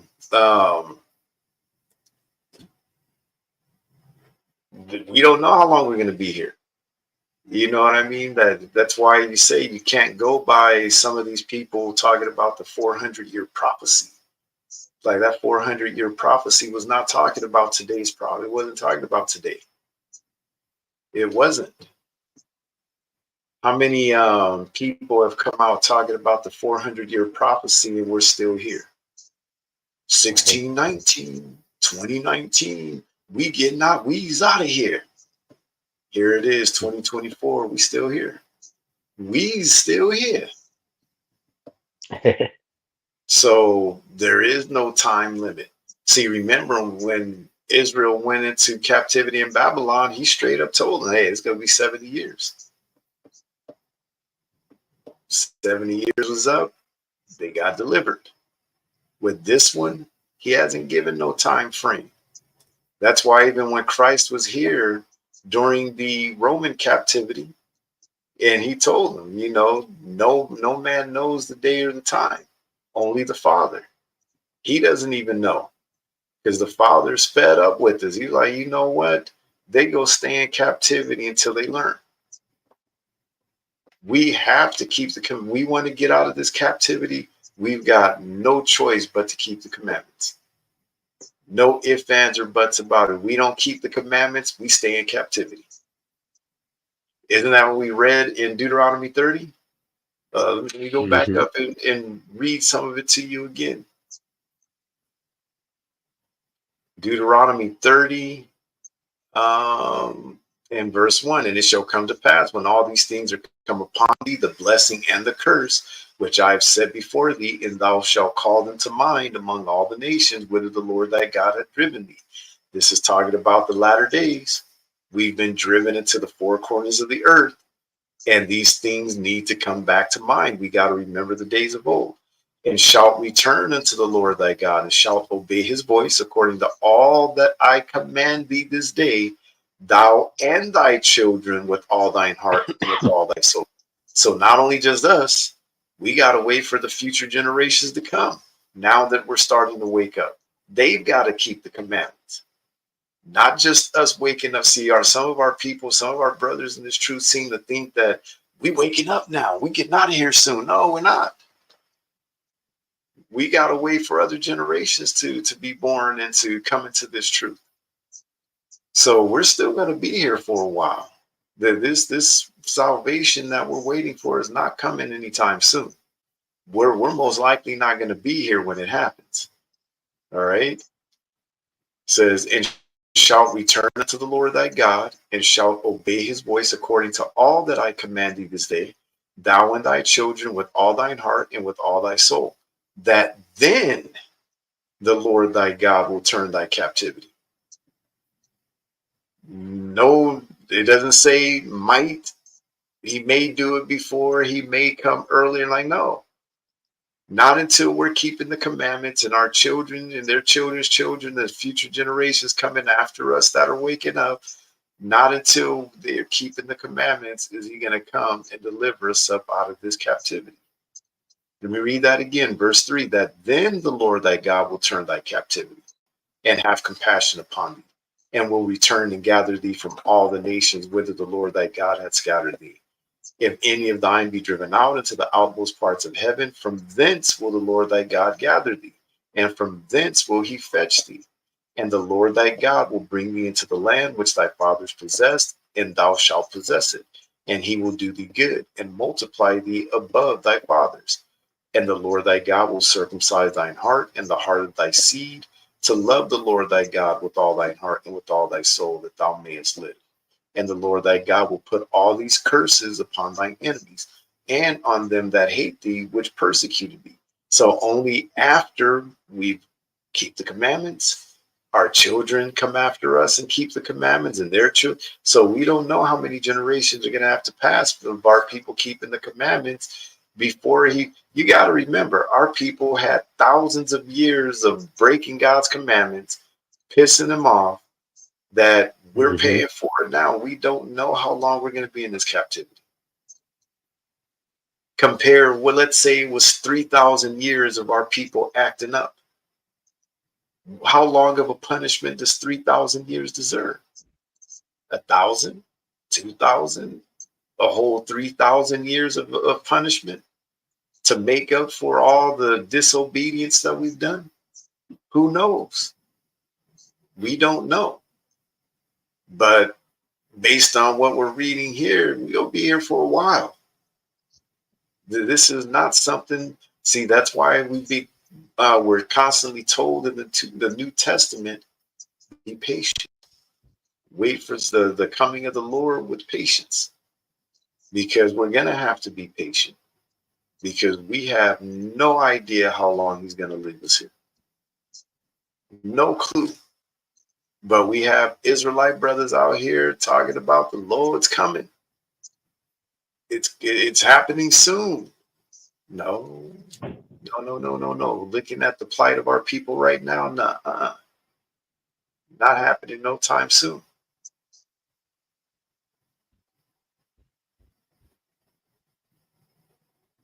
Okay, verse 8, it says, and thou shalt return and obey the voice of the Lord, and do all his commandments which I command thee this day, and the Lord thy God will make thee plenteous in every work of thine hand, and the fruit of thy body, and in the fruit of thy cattle, and in the fruit of thy land for good.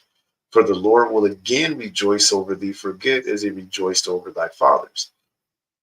If you notice how there's always an if, go back and read the scriptures. There's always that big fat if. Verse 10, if thou shalt hearken unto the voice of the Lord thy God, to keep his commandments and his statutes which are written in this book of the law. And if thou turn unto the Lord thy God with all thine heart and with all thy soul. That's the if. If we listen.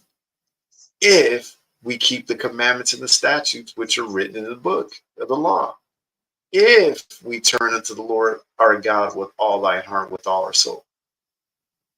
Have we turned to the Lord God with all our heart and all our soul? We can't even get along still. We can camp to camp. We can't even get along. We can't even agree on doctrines. We can't even agree on when to have the Passover. We can't even agree on any of the high holy. We can't even agree on when to have the Sabbath day. And we think we're getting out of here soon. Better wake up. All right. So let me go back. So again, that's the deliverance that happened in the days of old. So now we're going to talk about what? Israel's future deliverance by the chariots of God. Because we know that we went into captivity over and over and over again, and we got delivered out of those captivities over and over and over again. Now we're in that captivity that was talked about, that we just read about in Deuteronomy chapter 30, that we were going to what? We were going to be spread among all the nations of the earth. We were going to be spread among them. We were going to be dwelling among them. And that's what's happening in these last days. We are now spread throughout the four corners of the earth, living among our enemies in our enemies' lands. And they're ruling over us. And in order for us to get the salvation that's promised, just like you read about in Romans, in Romans 9, all those promises that he promised us, in order for us to get it, what is the stipulation? What is the big fat if? If we keep the commandments and his statutes that are written in the book of the law. If we obey his voice, if we come back to him and love him with all our heart, with all our mind, and serve him with all our heart and all our mind. It's just what is written, not what we're making up. Right. All right. So in order for us to get this future deliverance, that's the stipulation. But there is going to be a future deliverance by the chariots of the Most High. All right, let's go to Ecclesiastes chapter 1.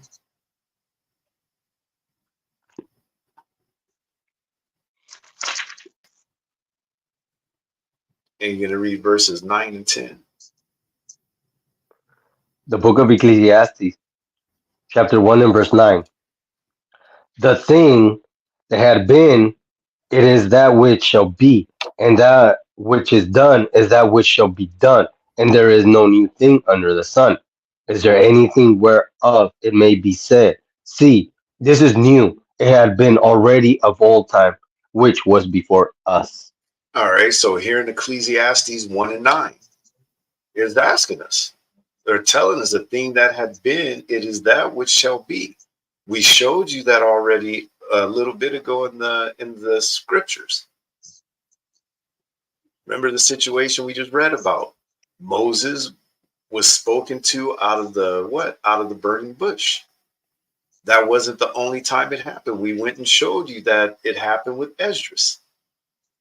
The thing that had been, it is that which shall be. Moses was spoken to out of the bush. Esdras got spoken to out of the bush. The Most High does things sometimes over and over again. He speaks once, he speaks twice, sometimes he speaks 3 times. He'll do the same thing over and over again. The salvation that we got in Egypt is not the only time that we got delivered out of captivity. It's happened many a times. So the thing that was is the thing that, the thing that had been, it is that which shall be. We got delivered out of Egypt and delivered by what? The chariot of the Most High. And the same thing is going to happen in the future. We're going to get delivered by the chariots of the Most High, by the angels of the Most High. All right. So the thing that had been, it is that which shall be, and that which is done is that which shall be done. That thing that was done was that we got delivered. And it's that thing that's going to be done again. It's going to happen again. And there is no new thing under the sun. So the chariots of the Most High appearing in the sky during the time of Egypt is nothing new, because you got to go all the way back, even to the times of some of the old Sumerian tablets and some of these old, even more ancient civilizations. They have writings and carvings of the chariots of the Most High being seen in the sky, even way back then. There are cave paintings and drawings even here in the Americas, South Central South America, that our Northern Kingdom brothers depicted in their drawings of what? The chariots of the Most High being in the sky. It's nothing new. Nothing new under the sun. These so-called chariots, UAPs, UFOs, whatever you want to call them, have been seen in the sky for thousands of years. It's nothing new. It's new to us because we're seeing them. Some of us see them more than others, because I've run into people that say, I've never seen nothing like that before. Unless they're lying, I believe them. Like, you know what? I've never seen it.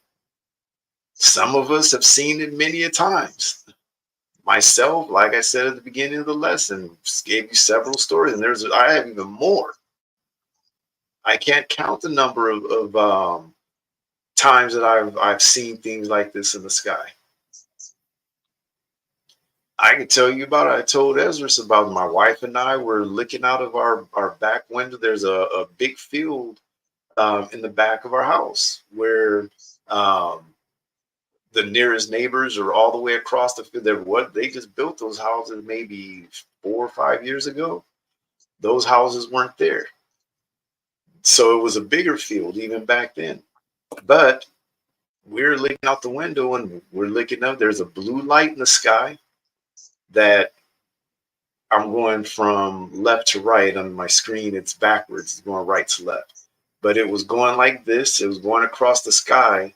And then all of a sudden it stopped, 90-degree turn, and went right up into the atmosphere and disappeared. It went like this.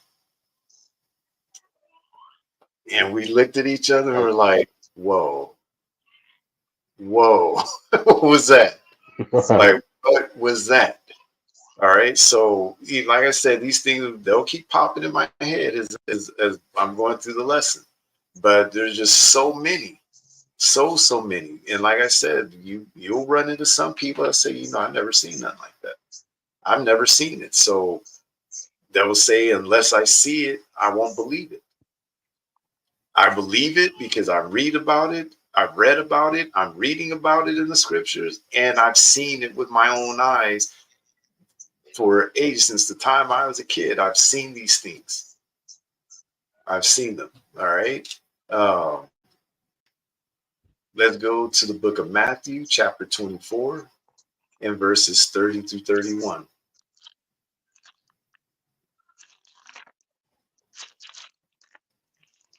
The book of Matthew, chapter 24, and verse 30.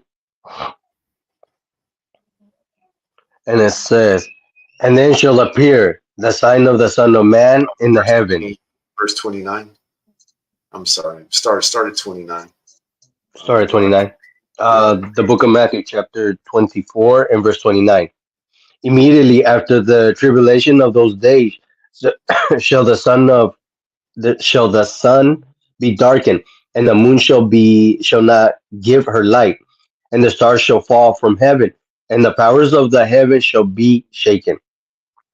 And then shall appear the sign of the Son of Man in heaven.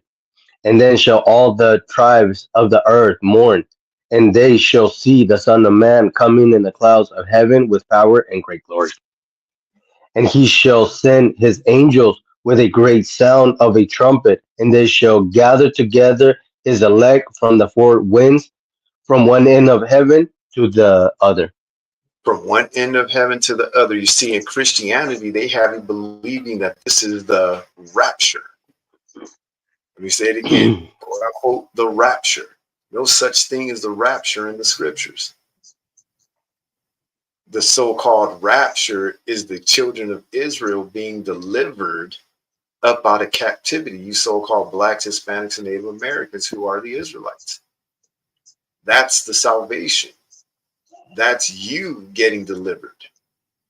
Right. And as it says, and then shall appear the sign of the Son of Man in heaven. That sign is going to be what? These thousands of so-called UAPs, UFOs that are going to appear in the sky to deliver the children of Israel out of captivity. Why are there going to be so many? Because they're going to be taking up the children of Israel to get us up out of here before those nuclear bombs go off. You read about it in the scriptures. Those nuclear bombs are going to be in the air on their way to cause destruction. Those chariots are going to appear in the sky, going to take up the children of Israel and get us up out of here while we're sitting up watching all the explosions going on. Boom. That fervent heat that you read about in the scriptures. But it says, and then shall they appear the sign of the Son of Man in heaven, and then shall all the tribes of the earth mourn. And they shall see the Son of Man coming in the clouds of heaven with power and great glory. Why are they going to be mourning? Because they're going to be wanting to get delivered along with us. They're going to be sitting there watching all these people that they hated so much get delivered up. They're going to be going, whoa, wait a minute. Some of, Ezra's people he may work with or people he may know, be like, wow, he was one of the children of God. That's, if, Lord willing, gets delivered. Same thing with myself, right, or our wives or children, you know what I mean? Or family members. The other nations are going to be watching up in the air and they're going to be going, they really were the children of God. Then they're going to realize, like, man, the way we treated them, we didn't believe it. We thought they was just niggas and spicks. We thought they were just nobodies. They're going to regret it. But it says, and then shall all the tribes of the earth mourn, and they shall see the Son of Man coming in the clouds of heaven with power and great glory. And he shall send his angels with a great sound of a trumpet. Remember, we read about that in the book of Exodus. When the chariot appeared, over the mount, there was the loud trumpet that, sound that came out. And the Lord appeared to the children of Israel on the mount and talked to them. They got afraid. They didn't want to hear. They told Moses, no, don't let him talk to us no more. But that same, that trumpet sound, and actually, if you can even go online, there are these, these reports, these stories that, people around the world are hearing these trumpet sounds coming out of the sky. And can't explain it. Can't explain where these sounds are coming from. All right. So it says, and he shall send his angels with a great sound of a trumpet, and they shall gather together his elect from the four winds, from one end of heaven to the other. So his elect are you children of Israel, you so-called blacks, Hispanics, and Native Americans. This precept goes into the same precepts that we're reading back in Deuteronomy 30. That if any of ours were, scattered to the utmost parts of heaven, from thence will he return and gather us. So that's where he's going to send his angels to the four winds of the earth to gather his elect, which are the children of Israel, just like he promised in the very beginning, that if we went into captivity, if we turned back to him, he would turn our captivity and would deliver us. That's what this is going into in Matthew 24. But the Christian churches have taken it and twisted it and have people believing that this is for everybody when it's not. This is going back to the promise that was made to the children of Israel back in Deuteronomy 30.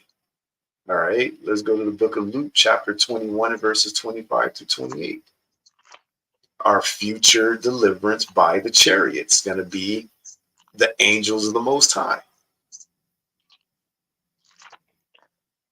The book of Luke, chapter 21 and verse 25.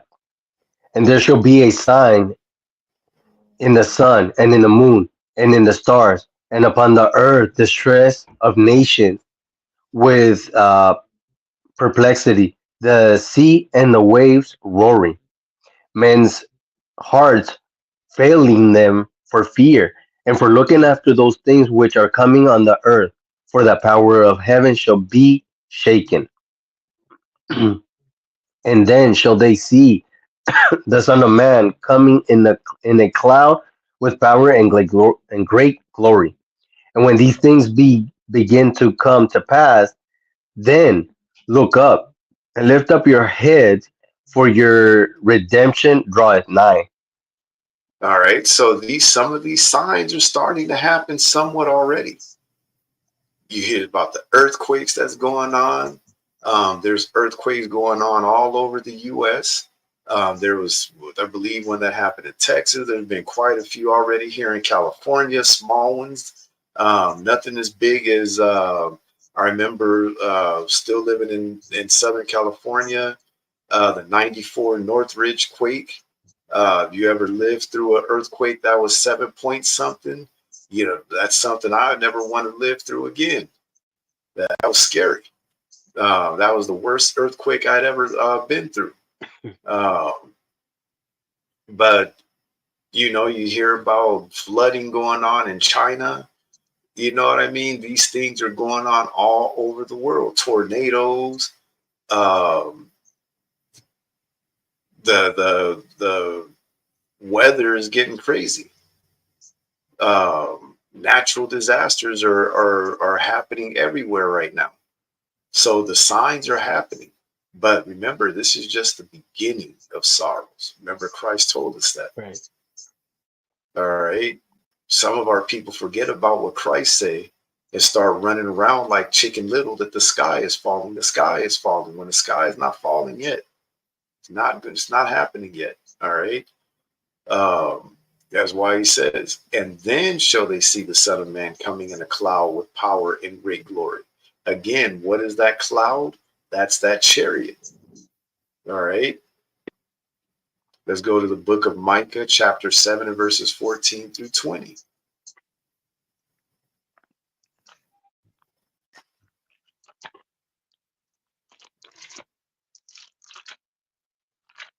The book of Micah, chapter 7, and verse 14. Feed thy people with thy rod, the flock of thine heritage, which dwell solitary in the wood, in the midst of Carmel. Let them feed in Bashan and Gilead, as in the days of old. According to the days of thy coming out of the land of Egypt, will I show unto him marvelous things. The nations shall see and be confounded at all their might. They shall lay their hands upon their mouth, their ears shall be deaf. They shall lick the dust like a serpent. They shall move out of their holes like worms of the earth. They shall be afraid of the Lord our God, and shall fear because of thee. Who is a God like unto thee, that pardon iniquity, that passeth by the transgressions of the remnant of his heritage? He retaineth not his anger forever, because he delighted in mercy. He will turn again. He will have compassion upon us. He will subdue our iniquities, and thou wilt cast all their sins into the depths of the sea. Thou wilt perform the truth to Jacob, and the mercy of Abraham, which thou hast sworn unto our fathers from days of old. And it said that the mercy to Abraham, which thou hast sworn to our fathers from the days of old. So again, this is talking about that future deliverance of the children of Israel, the other nations.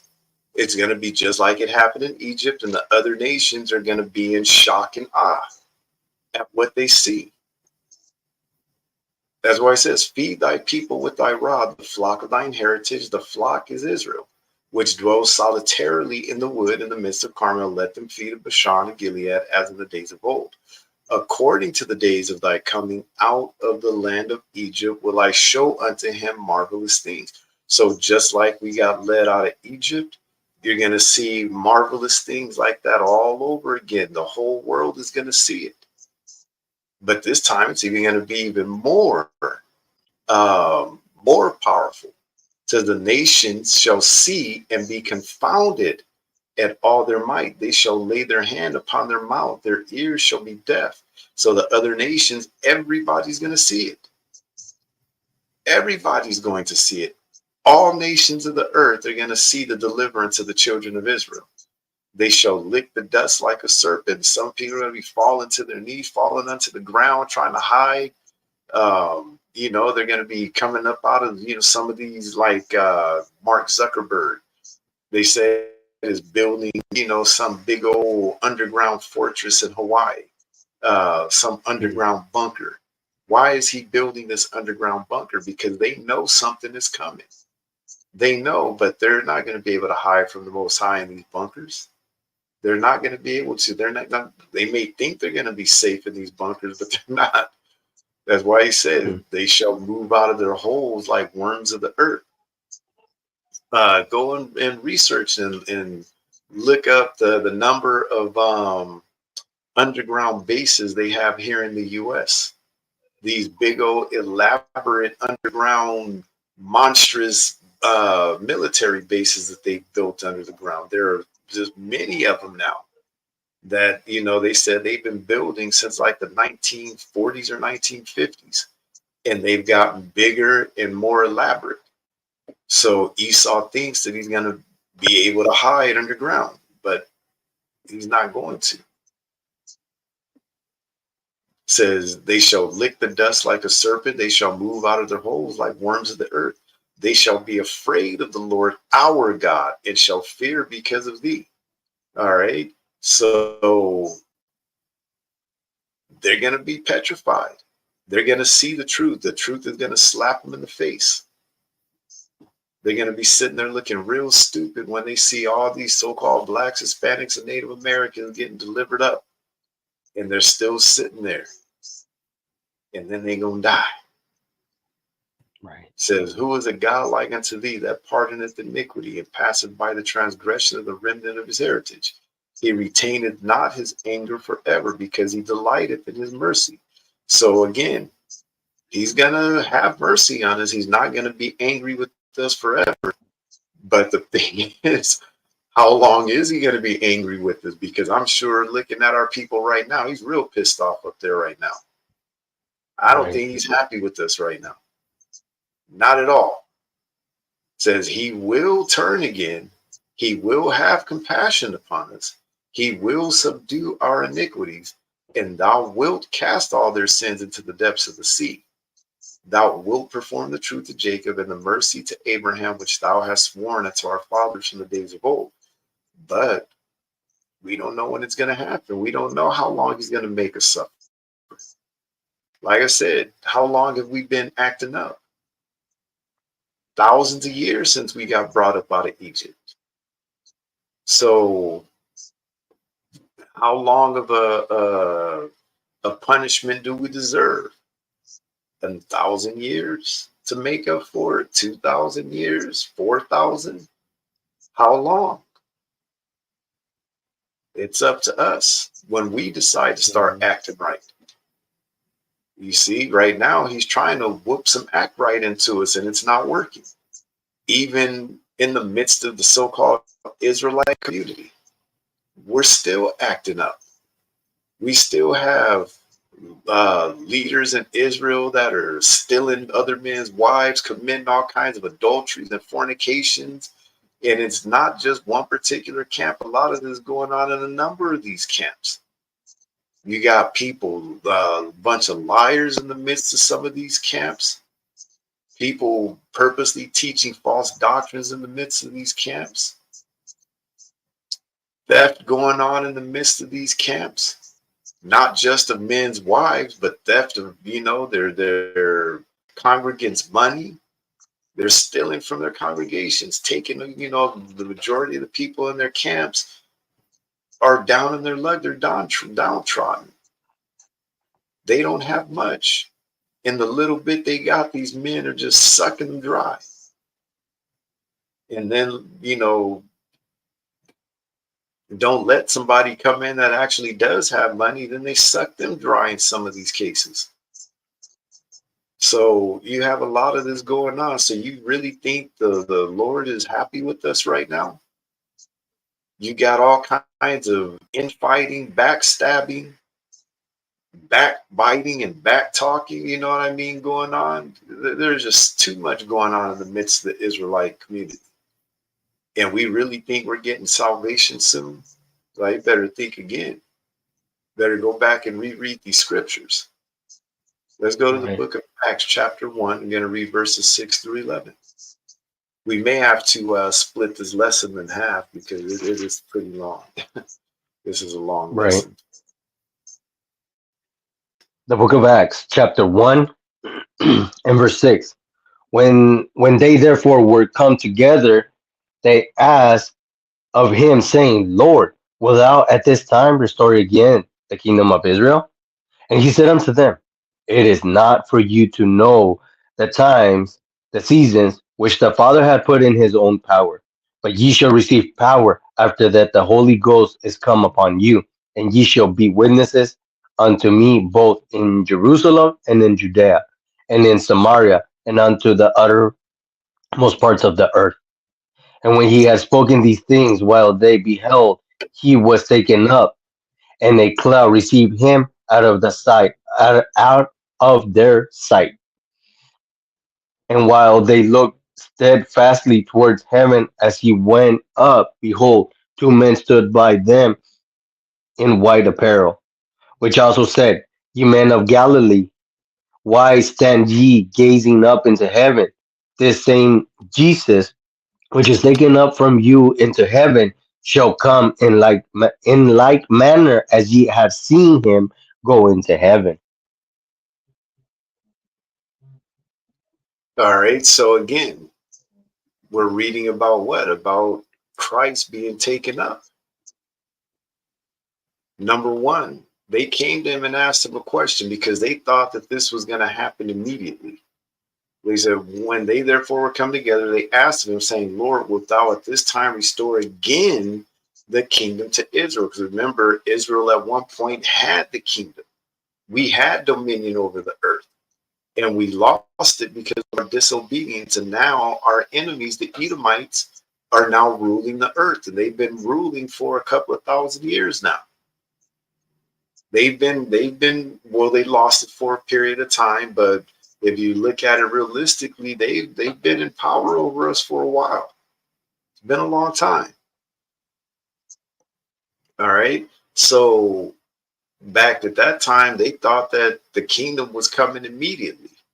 And he had to correct them, like, no. Well, he said, and he said unto them, it is not for you to know the times or the seasons which the Father hath put in his own power. And it's not for us to know the times or the seasons because the Father has put it into his own power. He's the one that's got full authority to say, all right, you know what? They've had enough. It's been 500 years, it's been 1,000 years, it's been however long he decides. And he says, you know what? Okay, I think they had enough. I have compassion on them now. Let's go get them. Let's go get them.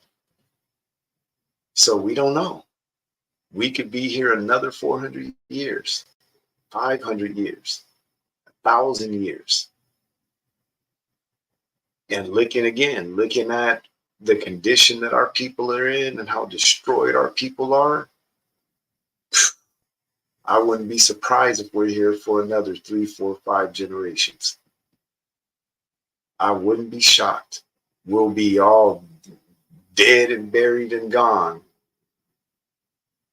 in 1,000 years could go by after our deaths, and still not have our salvation yet. We don't know.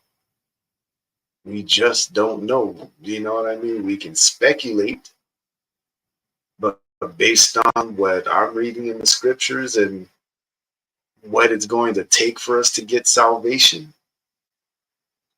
I don't see it happening anytime soon because our people are not obeying the word of the Lord. Our people are not loving the Lord with all their heart, with all their mind, and with all their soul. Our people are not keeping the commandments of the Lord and all the statutes that he put into the book of the law. We're not doing it. So I don't see it happening no time soon, unfortunately, for us.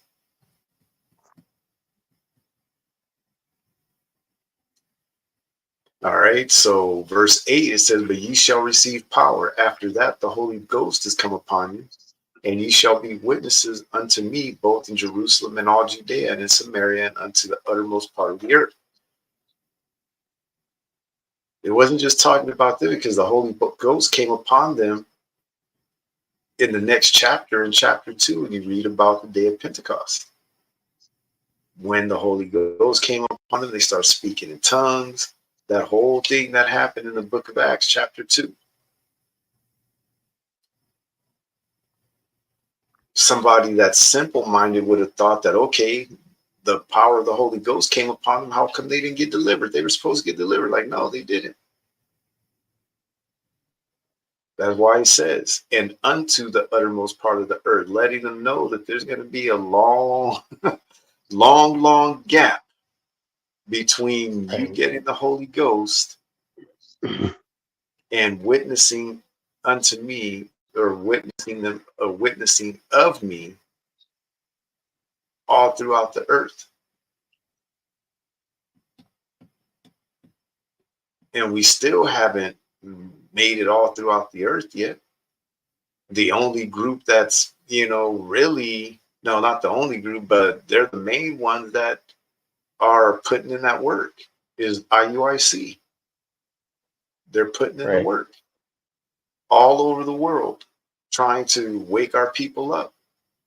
And, it's to the point now to where it looks like they're having 2 and 3, maybe even 4 different groups going out to different countries at a time, which is cool. It feels good to see, when they, show that their men are over in Mexico, and at the same time they got somebody over there in Rome, and somebody else over here in a country of Africa, and another group, somewhere, South America, wherever, Europe. So they're putting in the work.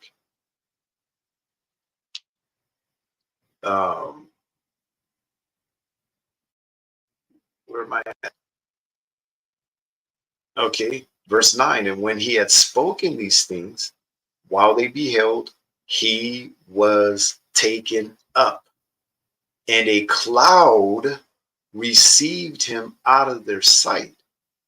All right. Let me see. Hold on. Let me see if I can find this other movie.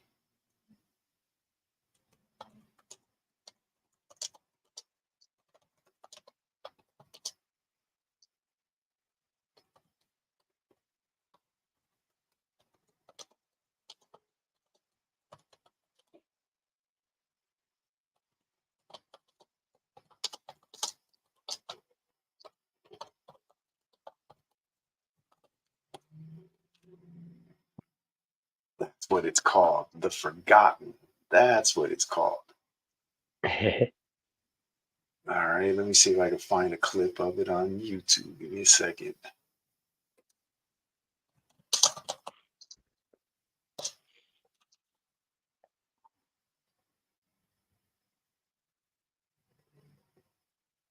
See, Esau comes up with so many of these movies that, I just forget about them. Sometimes there's certain movies I could watch over and over and over and over again. There's some movies I watch it one time and not watch it for a long time, and I'll forget about the title. Mm-hmm.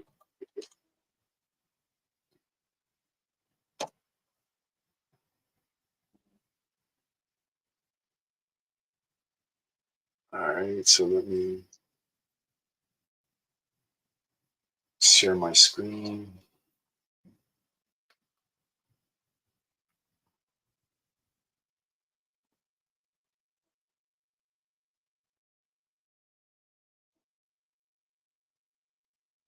Let me know you can see it. There it is.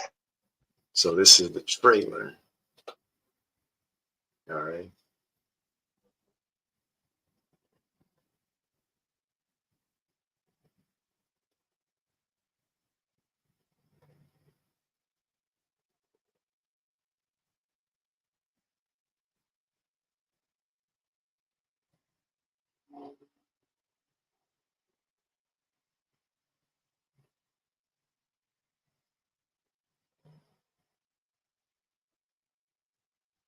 She was made to forget that she ever had a son, and everybody around her, it was almost like they didn't exist, but she remembered, started to remember.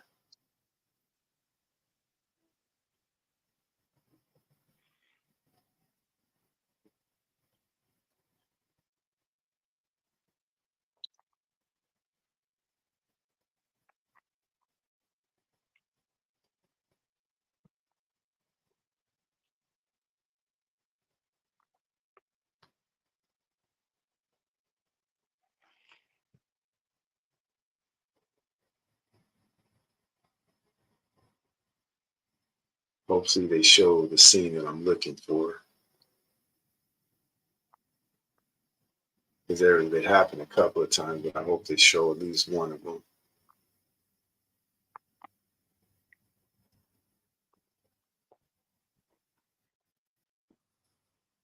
Because he went through the same thing. Yeah, it was his daughter that got abducted, and they made him forget about his daughter and made her forget about her son.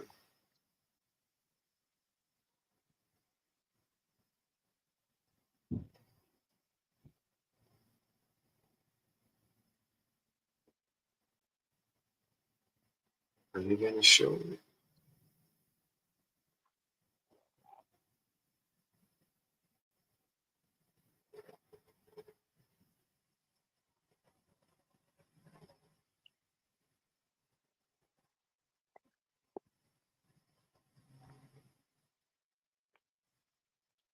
So he was taking all this. Showed that. Let me see if I can find another clip that actually shows. Oh, here we go. Yeah, this part right here. I believe she was a police officer, somebody that she was trying to go to for help. And when the lady finally started to believe her, see if they show it. They started telling her, we'll find them.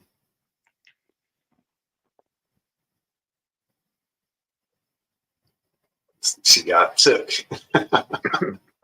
Let me show that again. So this is what we're, reading about with Christ. They're not putting this stuff in the movies for nothing. This is what we're reading about with Christ, that Christ was taken up in a cloud and received out of their sight. You hear these people talk about their abductions where I remember there was one where this lady was talking about she was in her living room. She lived in a high-rise apartment in like New York, way up at the top of one of these buildings.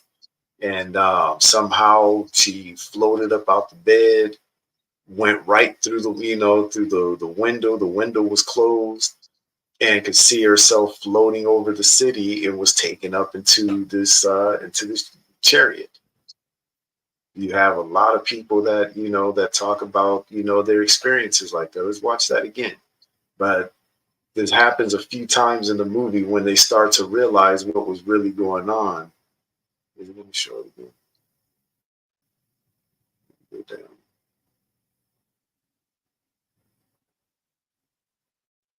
Here we go. Where they show where you know the UFO will form a little bit of the UFO in the cloud.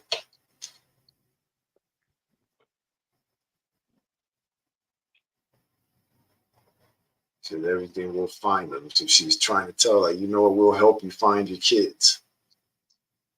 Because nobody believed her at first until she got took. So if you never seen this one, this is another one to watch. Let me see.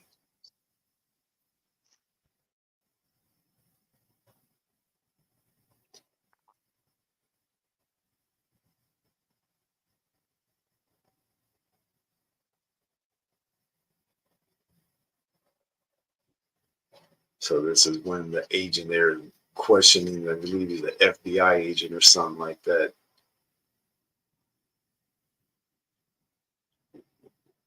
He was trying not to give them any information, tell them the truth about what was going on.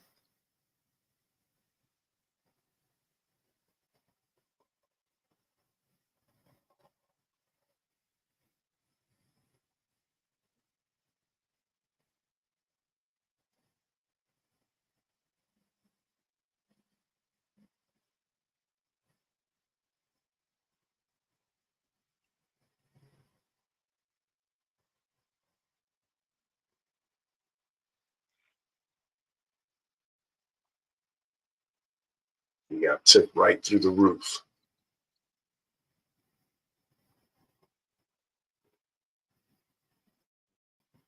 Yeah, so if you get a chance to even watch that, I'm telling you, there's just so many of these movies that Esau has made that people forget about them. There's so many, you watch them and then you never watch them again. But again, they're putting these things in these movies because they got it out of the scriptures. So going back, well, that gives you somewhat of a depiction of what we're reading about, that Christ was taken up and in a cloud and received out of their sight. It says, and while they looked steadfastly toward heaven as he went up, behold, two men stood by them in white apparel, which also said, ye men of Galilee, why stand ye gazing up into heaven? This same Jesus, which is taken up from you into heaven, shall so come in like manner as you have seen him go into heaven. So the same way Christ was taken up into the chariot is the same way he's going to return. That's what these angels were telling the men. Like, don't, why Right. are you marveling? The same way you see him being taken is the same way he's going to return. He's going to return in these chariots, and see him, basically descend out of the chariots and, out of the sky. So don't be shocked. You know what I mean? And there's still going to be people that still don't want to believe that these chariots are talking about UFOs, so-called UAPs. Let's go to the book of Jeremiah, chapter 16 and verses 14 through 15. Remember, what are we talking about? Israel's future deliverance by the chariots of God. Right. Just as Christ was taken up in the chariot, just like Elijah was taken up in the chariot, just like Enoch was taken up into the chariot. You read about a few of our forefathers in the scriptures that got taken up by the chariots. And that's the same thing that's going to happen with us. We're going to get taken up. Go ahead. The book of Jeremiah, chapter 16 and verse 14. Therefore, behold, the days come, saith the Lord, that it shall no more be said, the Lord liveth, that brought up the children of Israel out of the land of Egypt. But the Lord liveth, that brought up the children of Israel from the land of the north, and from all the lands whither he had driven them, and will bring them again into their land that I gave unto their fathers. So the land of the north in today's time is talking about North America. This is a prophecy about the future deliverance of Israel. The fame of the Most High, like we talked about earlier in the lesson, that everybody, the whole known world at that time, knew about the deliverance of the children of Israel out of Egypt. But he's letting us know that it's not going to, what happened in Egypt is no longer going to be talked about, because now the world's going to be talking about the deliverance of the children of Israel out of North America and from all the other lands where he had driven them. Let me read it again. It says, therefore, behold, the days come, saith the Lord, that it shall no more be said, the Lord liveth, that brought up the children of Israel out of the land of Egypt. But the Lord liveth, that brought up the children of Israel from the land of the north, and from all the lands whither he had driven them.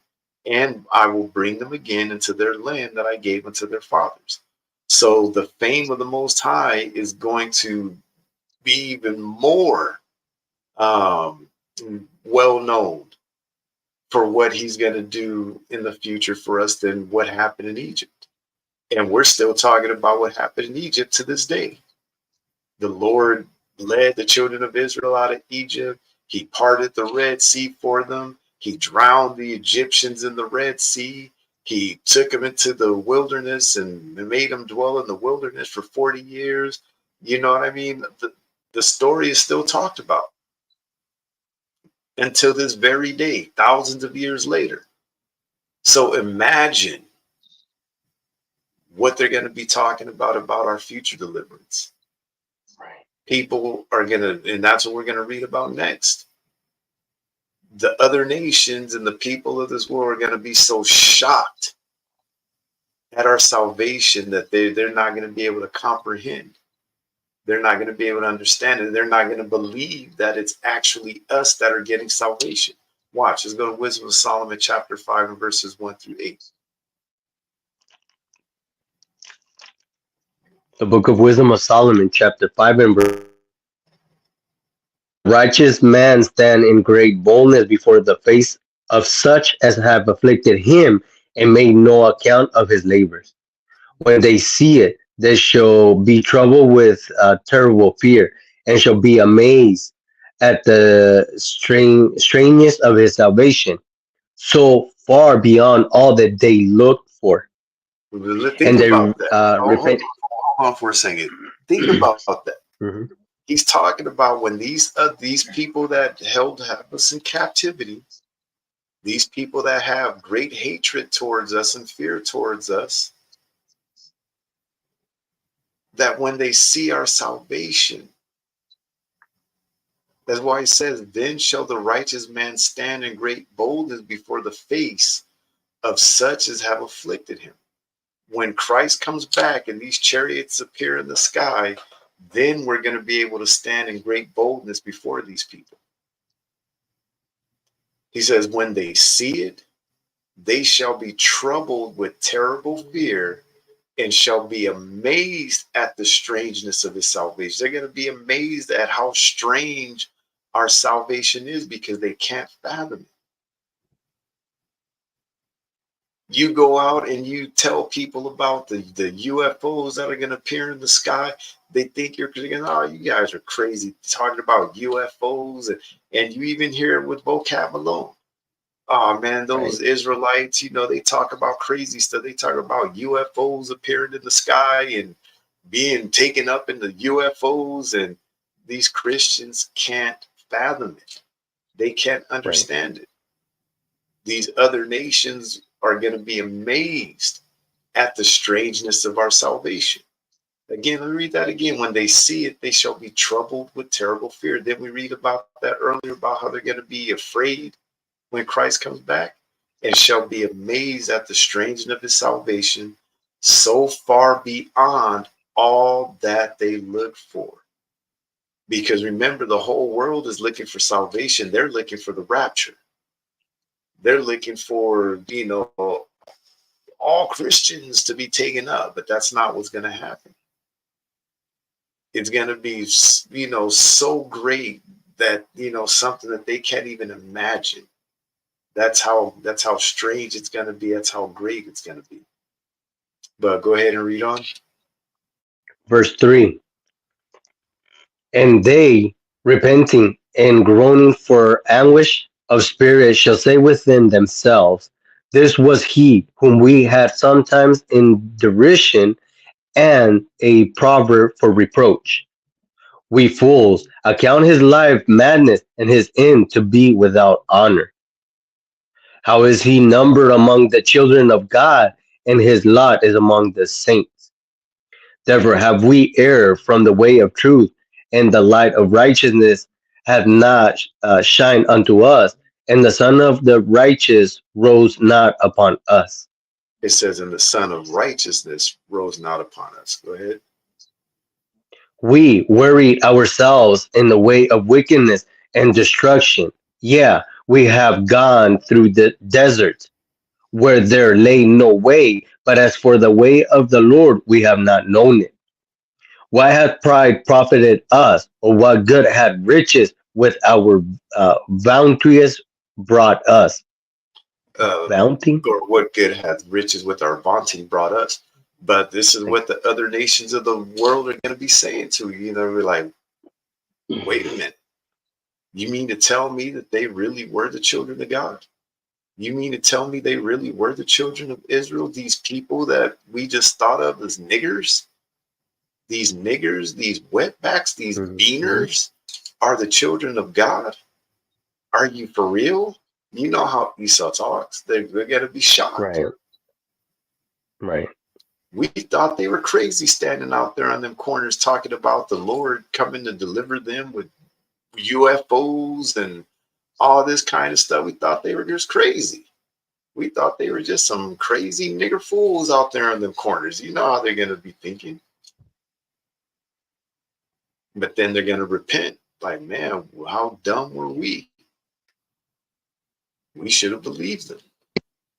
Then they're going to, they're going to regret it. But it's always when it's too late that Esau regrets stuff. Let's go to Joel 2 and 32. Again, what are we talking about? Israel's future deliverance by the chariots of God. It's going to be so strange, so far beyond the world's comprehension as to what's going to happen. The book of Joel, chapter 2 and verse 32. And it shall come to pass that whosoever shall call on the name of the Lord shall be delivered. For in Mount Zion and in Jerusalem be deliverance, as the Lord has said, and in the remnant whom the Lord shall call. So who is salvation for? Salvation is for the Israelites. As it says, that it shall come to pass that whosoever shall call on the name of the Lord shall be delivered.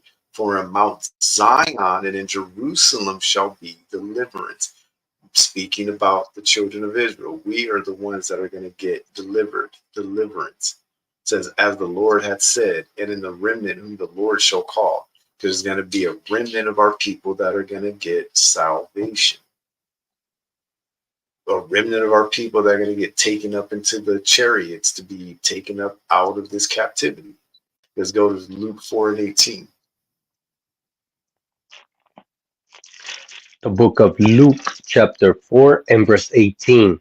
The Spirit of the Lord is upon me, because he had anointed me to preach the gospel to the poor. He had sent me to heal the brokenhearted, to preach deliverance to the captives, and recovering of sight to the blind, to set the liberty to set at liberty them that are bruised.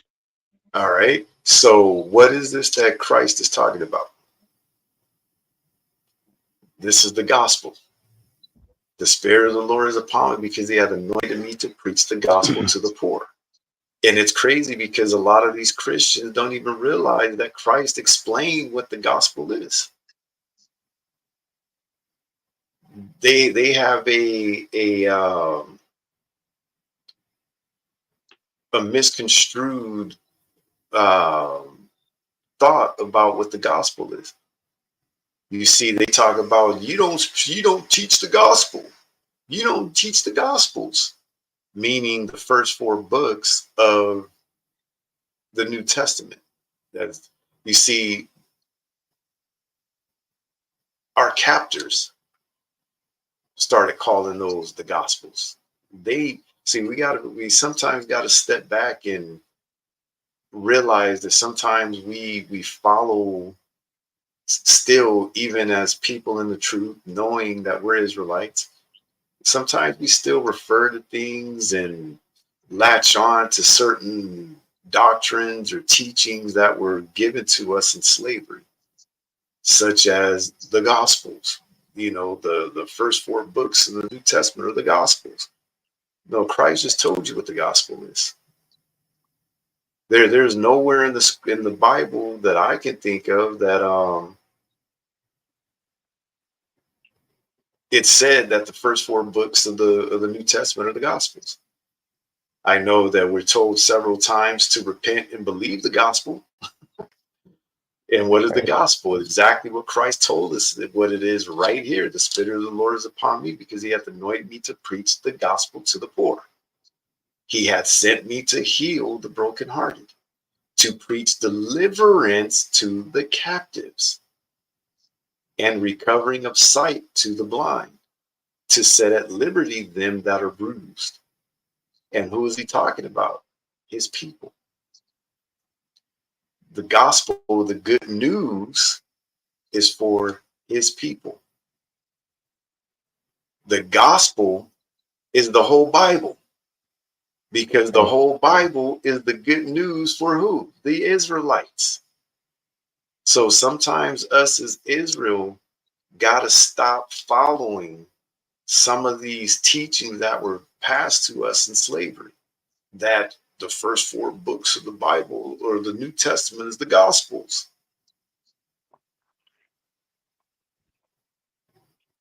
Where does the preaching and deliverance to the captives begin? Does it begin in the New Testament, or does it begin? We read about the deliverance of the captives all the way back in Deuteronomy 30. It goes back to the Old Testament.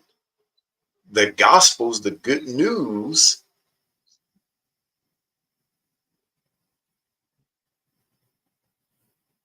is the whole Bible. It's not just the first four books of the New Testament: Matthew, Mark, Luke, and John. that Christianity has taught us. And I know, of course, Christians are going to have backlash against that, but there are some of our brothers in this truth that are New Testament only, that only believe in the New Testament, that only believe the Gospels, the first 4 books. Some of them that have been hanging out with Vocab Malone and these Christian apologetics.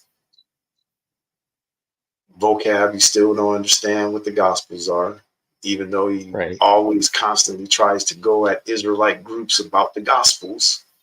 He doesn't have any idea what the Gospels are or what the Gospel is. Even, and I know Sakari has pulled this scripture out on him and his people several times, and they still don't get that this is the gospel. Let's go to the book of Job, chapter 5, verses 19 through 27. The book of Job, chapter 5, and verse 19. And it says, he shall deliver thee in 6 troubles. Yeah, in 7 there shall no evil touch thee. In famine he shall redeem thee from death, and in war from the power of the sword. Thou shalt be hid from the scourge of the tongue, neither shalt thou be afraid of destruction when it cometh. At destruction and famine thou shalt laugh, neither shalt thou be afraid of the beast of the earth, for thou shalt be in league with the stones of the field, and the beast of the field shall be a peace with thee. And thou shalt know that thy tabernacle shall be in peace, and thou shalt visit thy habitation, and shall not sin. Thou shalt know also that thy seed shall be great, and thine offspring as the grass of the earth. Thou shalt come to thy grave in a full age, like as a stalk of corn cometh in his season. Lo, this we have searched it, so it is. Hear it, and know thou it for thy good. And know thou it for thy good. And know thou it for thy good. All right. So he's telling us in what things we're going to be delivered. This is the good news. This is the gospel. This is what vocab and these Christian apologetics don't get. They don't understand this, that the whole Bible is the gospel, the good news for his people, for the Israelites, for the elect. He shall deliver thee in 6 troubles. And he's telling us about these 6 troubles that we're going to be dealing with. This is what we're going to be delivered from. Part of what we're going to be delivered from. All right, let's go to Psalms 22 and 4.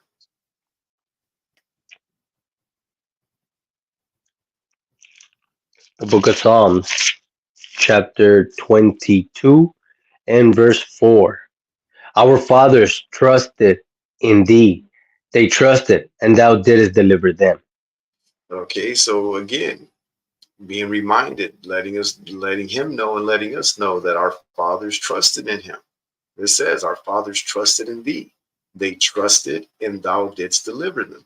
So we got to trust in the Lord with all our heart, with all our soul, with all our mind. We got to trust in him. We got to stop trusting in man as our forefathers trusted in him. Right. As it's telling us, and thou didst deliver them. So only when we fully trust in him will we get delivered like our forefathers did. We got to think about these things. We got to stop running to every wind of doctrine that comes around and falling for every leader or camp that pops up with a doctrine. We got to stop doing that. Let's go to Psalms 37 and 40.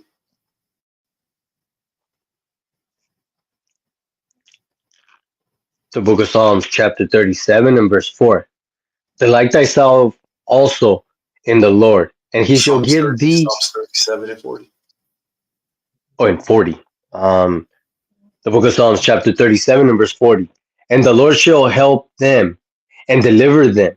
He shall deliver them from the wicked and save them because they trust in him. So again, did we just say a second ago that we've got to learn to trust in the Lord? We got to stop trusting in men. If we want deliverance, we've got to learn to put up 100% of our trust into the Most High, which we have not done as a group, as a people, as a collective yet. We haven't done it. That's why it says, and the Lord shall help them and deliver them. He shall deliver them from the wicked. That's the gospel. That's the good news. All right. Again, these Christians, these apologetics, vocab and his cronies, they have no clue. It says, and saves them. And he tells us why he's going to deliver us. He tells us why he's going to save us out of the hands of the wicked. It's because they trust in him. It's because we as his people trust in him. But our people don't get it. They think we're just automatically going to get saved. We're just automatically going to get taken out of this captivity. Hold that, go to Proverbs 3 and 5 real quick. The book of Proverbs, chapter 3, and verse 5. Trust in the Lord with all thine heart, and lean not unto thy own understanding. And verse 6. And verse 6. In all thy ways acknowledge him, and he shall direct thy path. All right, so we're supposed to trust in the Lord with all our heart. So when we're reading Psalms 37 and 40, and he's telling us that he's going to deliver us, he's going to deliver us from the wicked, he's going to save us. The reason he's going to do it is because we trusted him. And right now, from what I'm reading in Proverbs 3 and 6 and 7, we're not, Proverbs 3 and 5 and 6, we're not trusting in the Lord with all our heart. We're not leaning unto him for our understanding, the majority of our people, even in the Israelite community. That's why you keep seeing some of these leaders in Israel. You hear the people in their groups, give more praise and honor and glory to these men leading over them than they do Christ. You rarely hear Christ's name coming out of their mouth, or Yahweh Shai, whatever name that they're using in their group.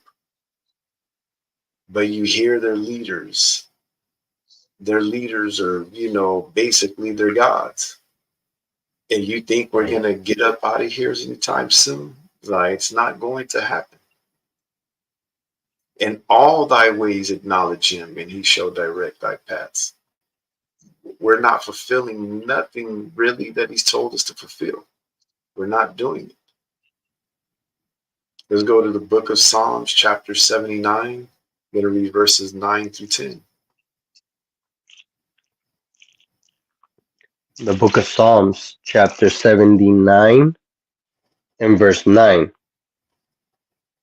Help us, O God of our salvation, for the glory of thy name, and deliver us, and purge away our sins for thy name's sake. Wherefore shall the heathen say, where is their God? Let him be known among the heathen in our sight by the revenging of the blood of thy servants, which is shed. All right. So again, help us, O God of our salvation. Again, O God of our salvation, for the glory of thy name, and deliver us, and purge away our sins for thy name's sake. You see, this is the gospel. Wherefore should the heathen say, where is their God? Because isn't that what they're saying now? We're out here, trying to show our people and wake up our people and show the world that we're the Israelites, and people are mocking. Yeah, where's their God? Where's your God? That's why we're ruling over you. Some of these other nations so full of pride. It says, let him be known among the heathen in our sight by the revenging of the blood of thy servants, which is shed. It's going to happen in the future. He's gonna be known among the heathen. They're gonna get their payback. Let's go to Isaiah 46:4.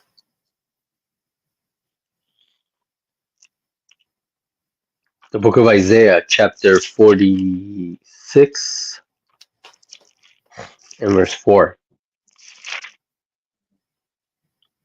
And even to your old age, I am he, and even to uh, hoar hairs will I carry you. I have made, and I will bear, even I will carry, and will deliver you. So again, he's gonna what? He's going to deliver the children of Israel. All right. It's going to happen. There is no way around it. There is no rapture. The whole world's not getting saved. The Chinese, the Edomites, the so-called white man, you know what I mean? The Arabs, they're not getting salvation. They're not getting saved. That's why he says, and even to your old age, I am he. He was trying to tell us from the very beginning that he was the one that was dealing with this. He was like, hello, Israelites, it's me. I'm Right. your Messiah. I'm your King. I'm your God. I'm your Father. I'm your everything. Yo, it's me. It's Christ. Hello, wake up. Smell the coffee. See what's going on. But we didn't listen. It says, even to hoar hairs will I carry you. Talking about gray hairs. I have made and I will bear. Even I will carry and will deliver you. So we got to wait for Christ to come and do what? And deliver us. We're going to be waiting for a while. All right. Um, we're going to get into this a little bit and we'll leave the rest of it for next Sabbath because we've still got a long way to go. We're only at the halfway point of the lesson, and later on, there's going to be a lot of reading. So we'll deal a little bit. So right now, what are we dealing with? Israel's future deliverance by the chariots of God. So the Bible prophesies about the deliverance of the children of Israel that's to come in the future to deliver us out of this captivity that we're in here in North America, which is, you know, the United States of America. Mystery Babylon, which is what? Also spiritually called Egypt. This is our Yep. spiritual Egypt. All right. Give me 1 second. So the next topic we're going to deal with, for briefly, we'll finish it up next Sabbath with a couple of other ones. But destruction by the chariots of God. Because the scriptures do tell us that there's going to be what? A coming destruction. And that destruction is going to be made by the chariots of the Most High. All right. Let's go to Revelation 1:7.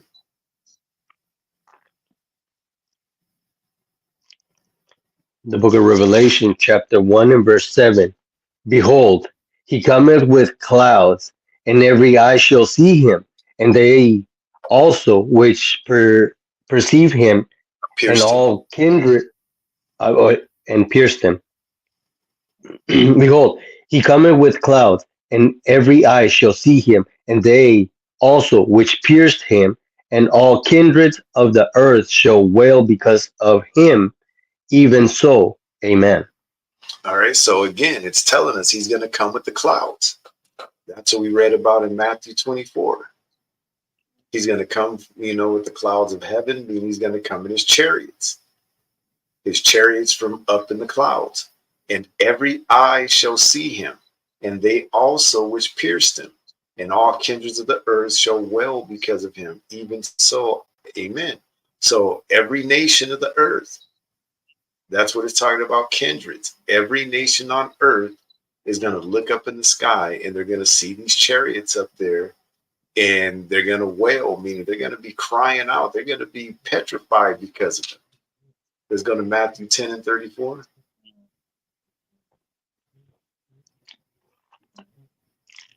The And book of remember, Matthew, Matthew chapter 10 and 34, this is Christ speaking. Because all these people in Christianity that's running around talking about peace and love, and Christ is about love and peace, they don't know about this God that we serve. They have no right. idea. Go ahead, though. The book of Matthew, chapter 10 and verse 34. Think not that I am come to send peace on earth. I came not to send peace, but a sword. So, any of you so called blacks, Hispanics, and Native Americans who are the Israelites that have it in that brain of yours, that Christian doctrine of all is love, all is good, all is peace, need to get that out of your mind. That doctrine of God love everybody. He's going to come and bring peace on earth. He's going to bring everybody together in love. The rapture is going to happen. We're all going to float up in the sky singing kumbaya and loving each other and love, love, love. Better forget about it, because this is what Christ himself said. Think not that I am come to send peace on earth. I came not to send peace, but a sword. But a sword. Yeah, he's going to bring peace on earth after the children of Israel have been delivered, and then he uses us as his battle axe to go and destroy you and fight these other nations. After all these other nations, what's left of them and their people are subdued, yeah, then there's going to be peace on earth when the children of Israel are back in rulership with Christ as our king. Yeah. But until then, you better be ready to fight. Better be ready to try and duke it out with Christ and the Most High and the angels. Let's go to Luke 12 and 49 through 51. Because there is a coming destruction. It's coming. He's telling us Christ in the scriptures is telling us exactly what he's coming to do. He's letting you know. Go ahead. The book of Luke, chapter 12 and verse 49. I am come to send fire on the earth, and what will I if it be already kindled? But I have baptism to the baptism with, and Well, read, how read, am read I? that again. It says, but I have a baptism to be baptized with. But I have a baptism to be baptized with, and how am I straitened till I be accomplished? Till it Suppose be ye that accomplished. till it be accomplished. Suppose ye that I am come to give peace on earth. I tell you, nay, but rather division. I suppose, or actually suppose ye that I am come to give peace on earth. That's to all you Christians out there that seem to think that Christ is coming to have everybody singing kumbaya and hugging and kissing and holding hands and loving each other. He's talking to you. Suppose he's talking to our people that seem to have that in their mind. Suppose ye that I have come to give peace on earth. I tell you nays, I tell you no, but rather division. I'm come to bring division. Our people don't understand the God that they serve is a man of war. This is a man of war. Right. This impression that you've gotten from our oppressors that this God that we serve is some weak punk is far from it. Go to Exodus 15 and 3.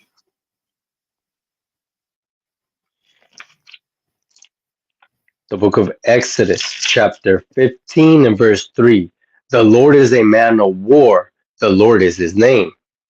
The Lord is a man of war. The Lord is his name. This God that we serve is a man of war. And you notice it says he's a man. The Right. Lord is a man of war. Doesn't say he's an alien of war. He's a man of war. So again, those of you that seem to have it in your mind that he's going to come and everybody's going to be holding hands and, you know, singing "We Are the World" or something together is not what's happening. Let's go to Joel chapter 3 and verses 1 through 3. Again, what are we talking about? The destruction by the chariots of God. There is a destruction that's going to be coming. The book of Joel, chapter 3 and verse 1. For behold, in those days and in that time, when I shall bring again the captivity of Judah and Jerusalem, I will also gather all nations and will bring them down into the valley of Jehoshaphat, and will plead with them there for my people and for my heritage Israel, whom He's they going to plead have scattered for who? for um for my people and for my heritage Israel. He says, I will also gather all nations and will bring them down into the valley of Jehoshaphat and will plead with them there for my people and for my heritage Israel. Read on. Whom they have scattered among the nations and parted my land. Whom they have scattered among the nations and parted my land. That's what you see going on right now over there in Palestine and Israel. You got these Arab Palestinians and these fake Jewish people over there, these Edomites that have stolen our land, and they're over there fighting over land that don't belong to either. The land don't belong to the Palestinians, and the land don't belong to the so-called Jews. You have to remember that land originally belonged to the children of Ham, who were what?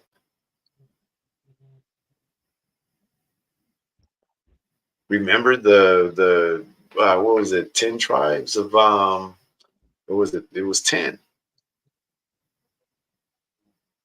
Now my mind just went blank. Right. Starts with the C. Canaanites. Yeah, the Canaanites. Thank you. So that land originally belonged to the Canaanites and was given to the children of Israel by God after he kicked the Canaanites out of the land. All right. So that land over there belongs to us. It's our inheritance from our God.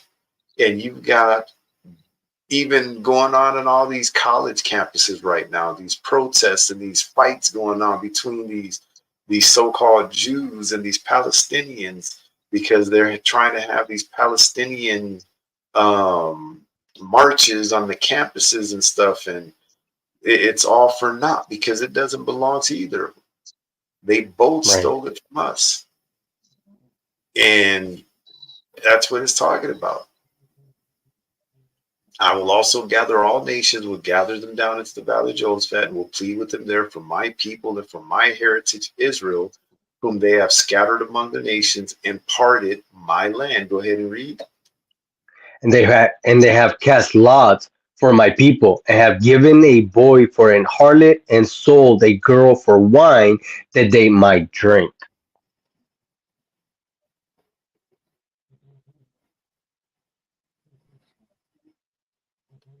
Or actually, you know what? Why did I put Joel 1 and 3?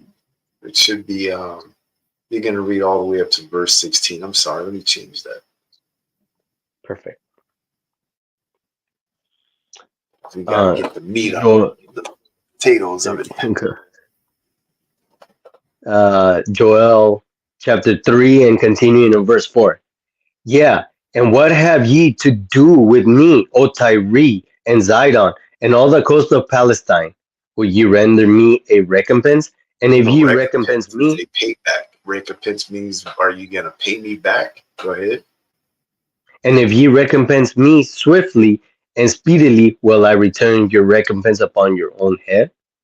So he's like, if you're going to basically, you're going to try and pay me back because I didn't choose you, I chose Israel over you. So if you're going to try and pay me back swiftly and speedily, saying it so quickly, am I going to return your payback upon you? I'm going to pay you back. So he's warning them. Go ahead. Because ye have taken my silver and my gold, and have carried into your temples my goodly pleasant things. The children also of Judah and the children of Jerusalem have ye sold unto the Grecians, that ye might remove them far from their borders. Behold, I will raise them out of the place whither ye have sold them, and will return your recompense upon your own head. And I will sell your sons and your daughters into the hand of the children of Judah, and they shall sell them to the Sabians, to a people far off, for the Lord hath spoken it. Proclaim ye this among the Gentiles, prepare war, wake up the mighty men, let all the men of war draw near, let them come up. Bet your plowshares into swords. Beat your plowshares into swords, and your prune hooks into spears. Let the weak say, I am strong. Assemble yourselves and come, all ye heathen, and gather yourselves together round about thither, cause thy mighty ones to come down, O Lord. Let the heathen be wakened and come up to the valley of Jehoshaphat, for there will I for there will I sit to judge all the heathen round about. So the Put heathen are ye going to get judged. Their judgment is going to be their destruction. Go ahead.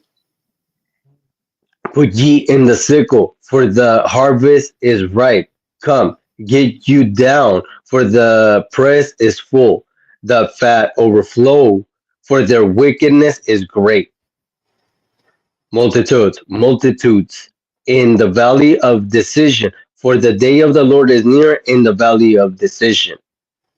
The sun and the moon shall be darkened, and the stars shall withdraw their shine. The Lord also shall roar out of Zion, utter his voice from Jerusalem, and the heavens and the earth shall shake. But the Lord will be hope of his people and the strength of his children of Israel. So he says, the Lord also shall roar out of Zion. So you're going to see these chariots just swooping down out of the sky. It says, and utter his voice from Jerusalem, and the heavens and the earth shall shake. But the Lord will be the hope of his people and the strength of the children of Israel. That's what we have to look forward to. You're going to have this salvation. You're going to see the destruction. Let's go to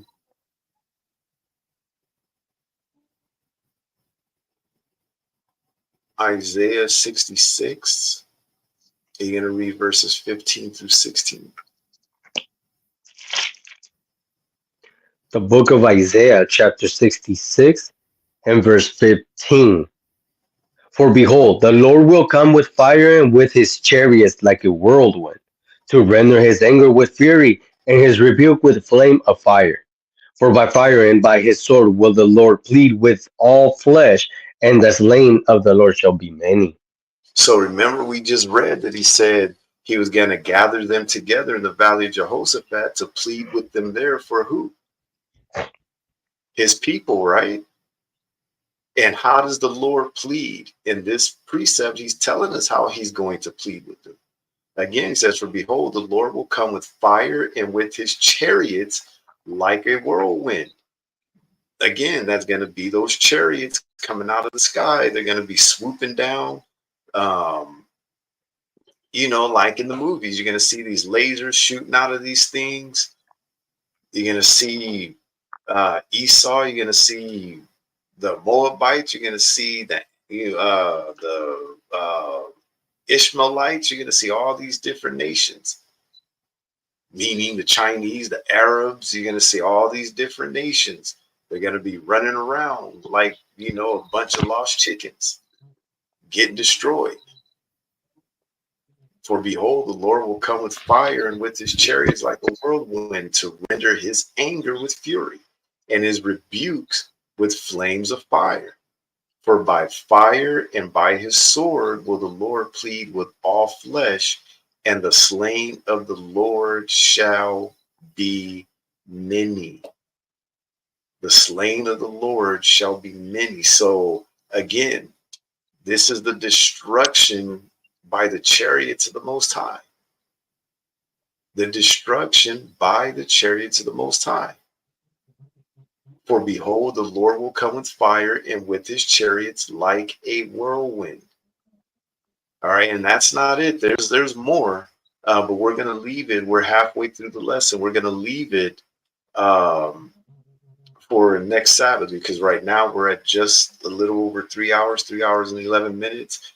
If we try and finish this today, we'll end up having like a 7-hour class basically today. So we'll split it up today, finish it up tomorrow. Not tomorrow, next Sabbath, I mean. And if you get a chance to watch some of these movie clips that we showed, go and watch them, when you get a chance to. So you get somewhat of an idea that Esau is constantly putting this stuff in the movies. He's not making this stuff up off the top of the head. He's getting it because he's read it in our scriptures, in our Bible. He knows what's coming from. They know what's coming to them. Right. They're just not, they don't want you to know. That's why they depict in all of their movies, everybody looks like them. Just like they did with the images. They made everybody look like them. They made Christ look like them. They made the angels look like them. They have Mary looking like them. Right. All right. So this lesson again was what? Talking about the chariots of God. That we've gone through a few different topics. We're going to continue with this one next Sabbath about the destruction by the chariots. Then we'll get into our forefathers seeing the chariots of God, and then we're going to conclude it. Okay. Right. With that, let's go to Ecclesiastes chapter 12 and verses 13 through 14. Man, that rain is coming. This weather out here is just crazy, man. All week long, for what, 2 weeks, we've had nothing but sun and spring weather, and then all of a sudden today it is pouring. Yeah, it's crazy. The book of Ecclesiastes, chapter 12 and verse 13. Let us hear the conclusion of the whole matter. Fear God and keep his commandments, for this is the whole duty of man. For God shall bring every work into judgment with every secret thing, whether it be good or whether it be evil. And with that, we're going to say shalom, Most High and Christ blessed. We will see you next Sabbath. You get a chance, go back and read over some of these precepts that we've gone through. Study about the chariots of God, and Lord's will, you come to the knowledge of the truth that our salvation is going to be by the chariots of the Most High, by his angels taking us up, just like, again, that happened to Christ, that happened to Elijah, it happened to Enoch. All right. Again, with that, we're going to say shalom. Most High Christ bless. We'll see you next Sabbath. Enjoy the rest of the Sabbath if you can with us. We stuck in the house with the rain outside. Right.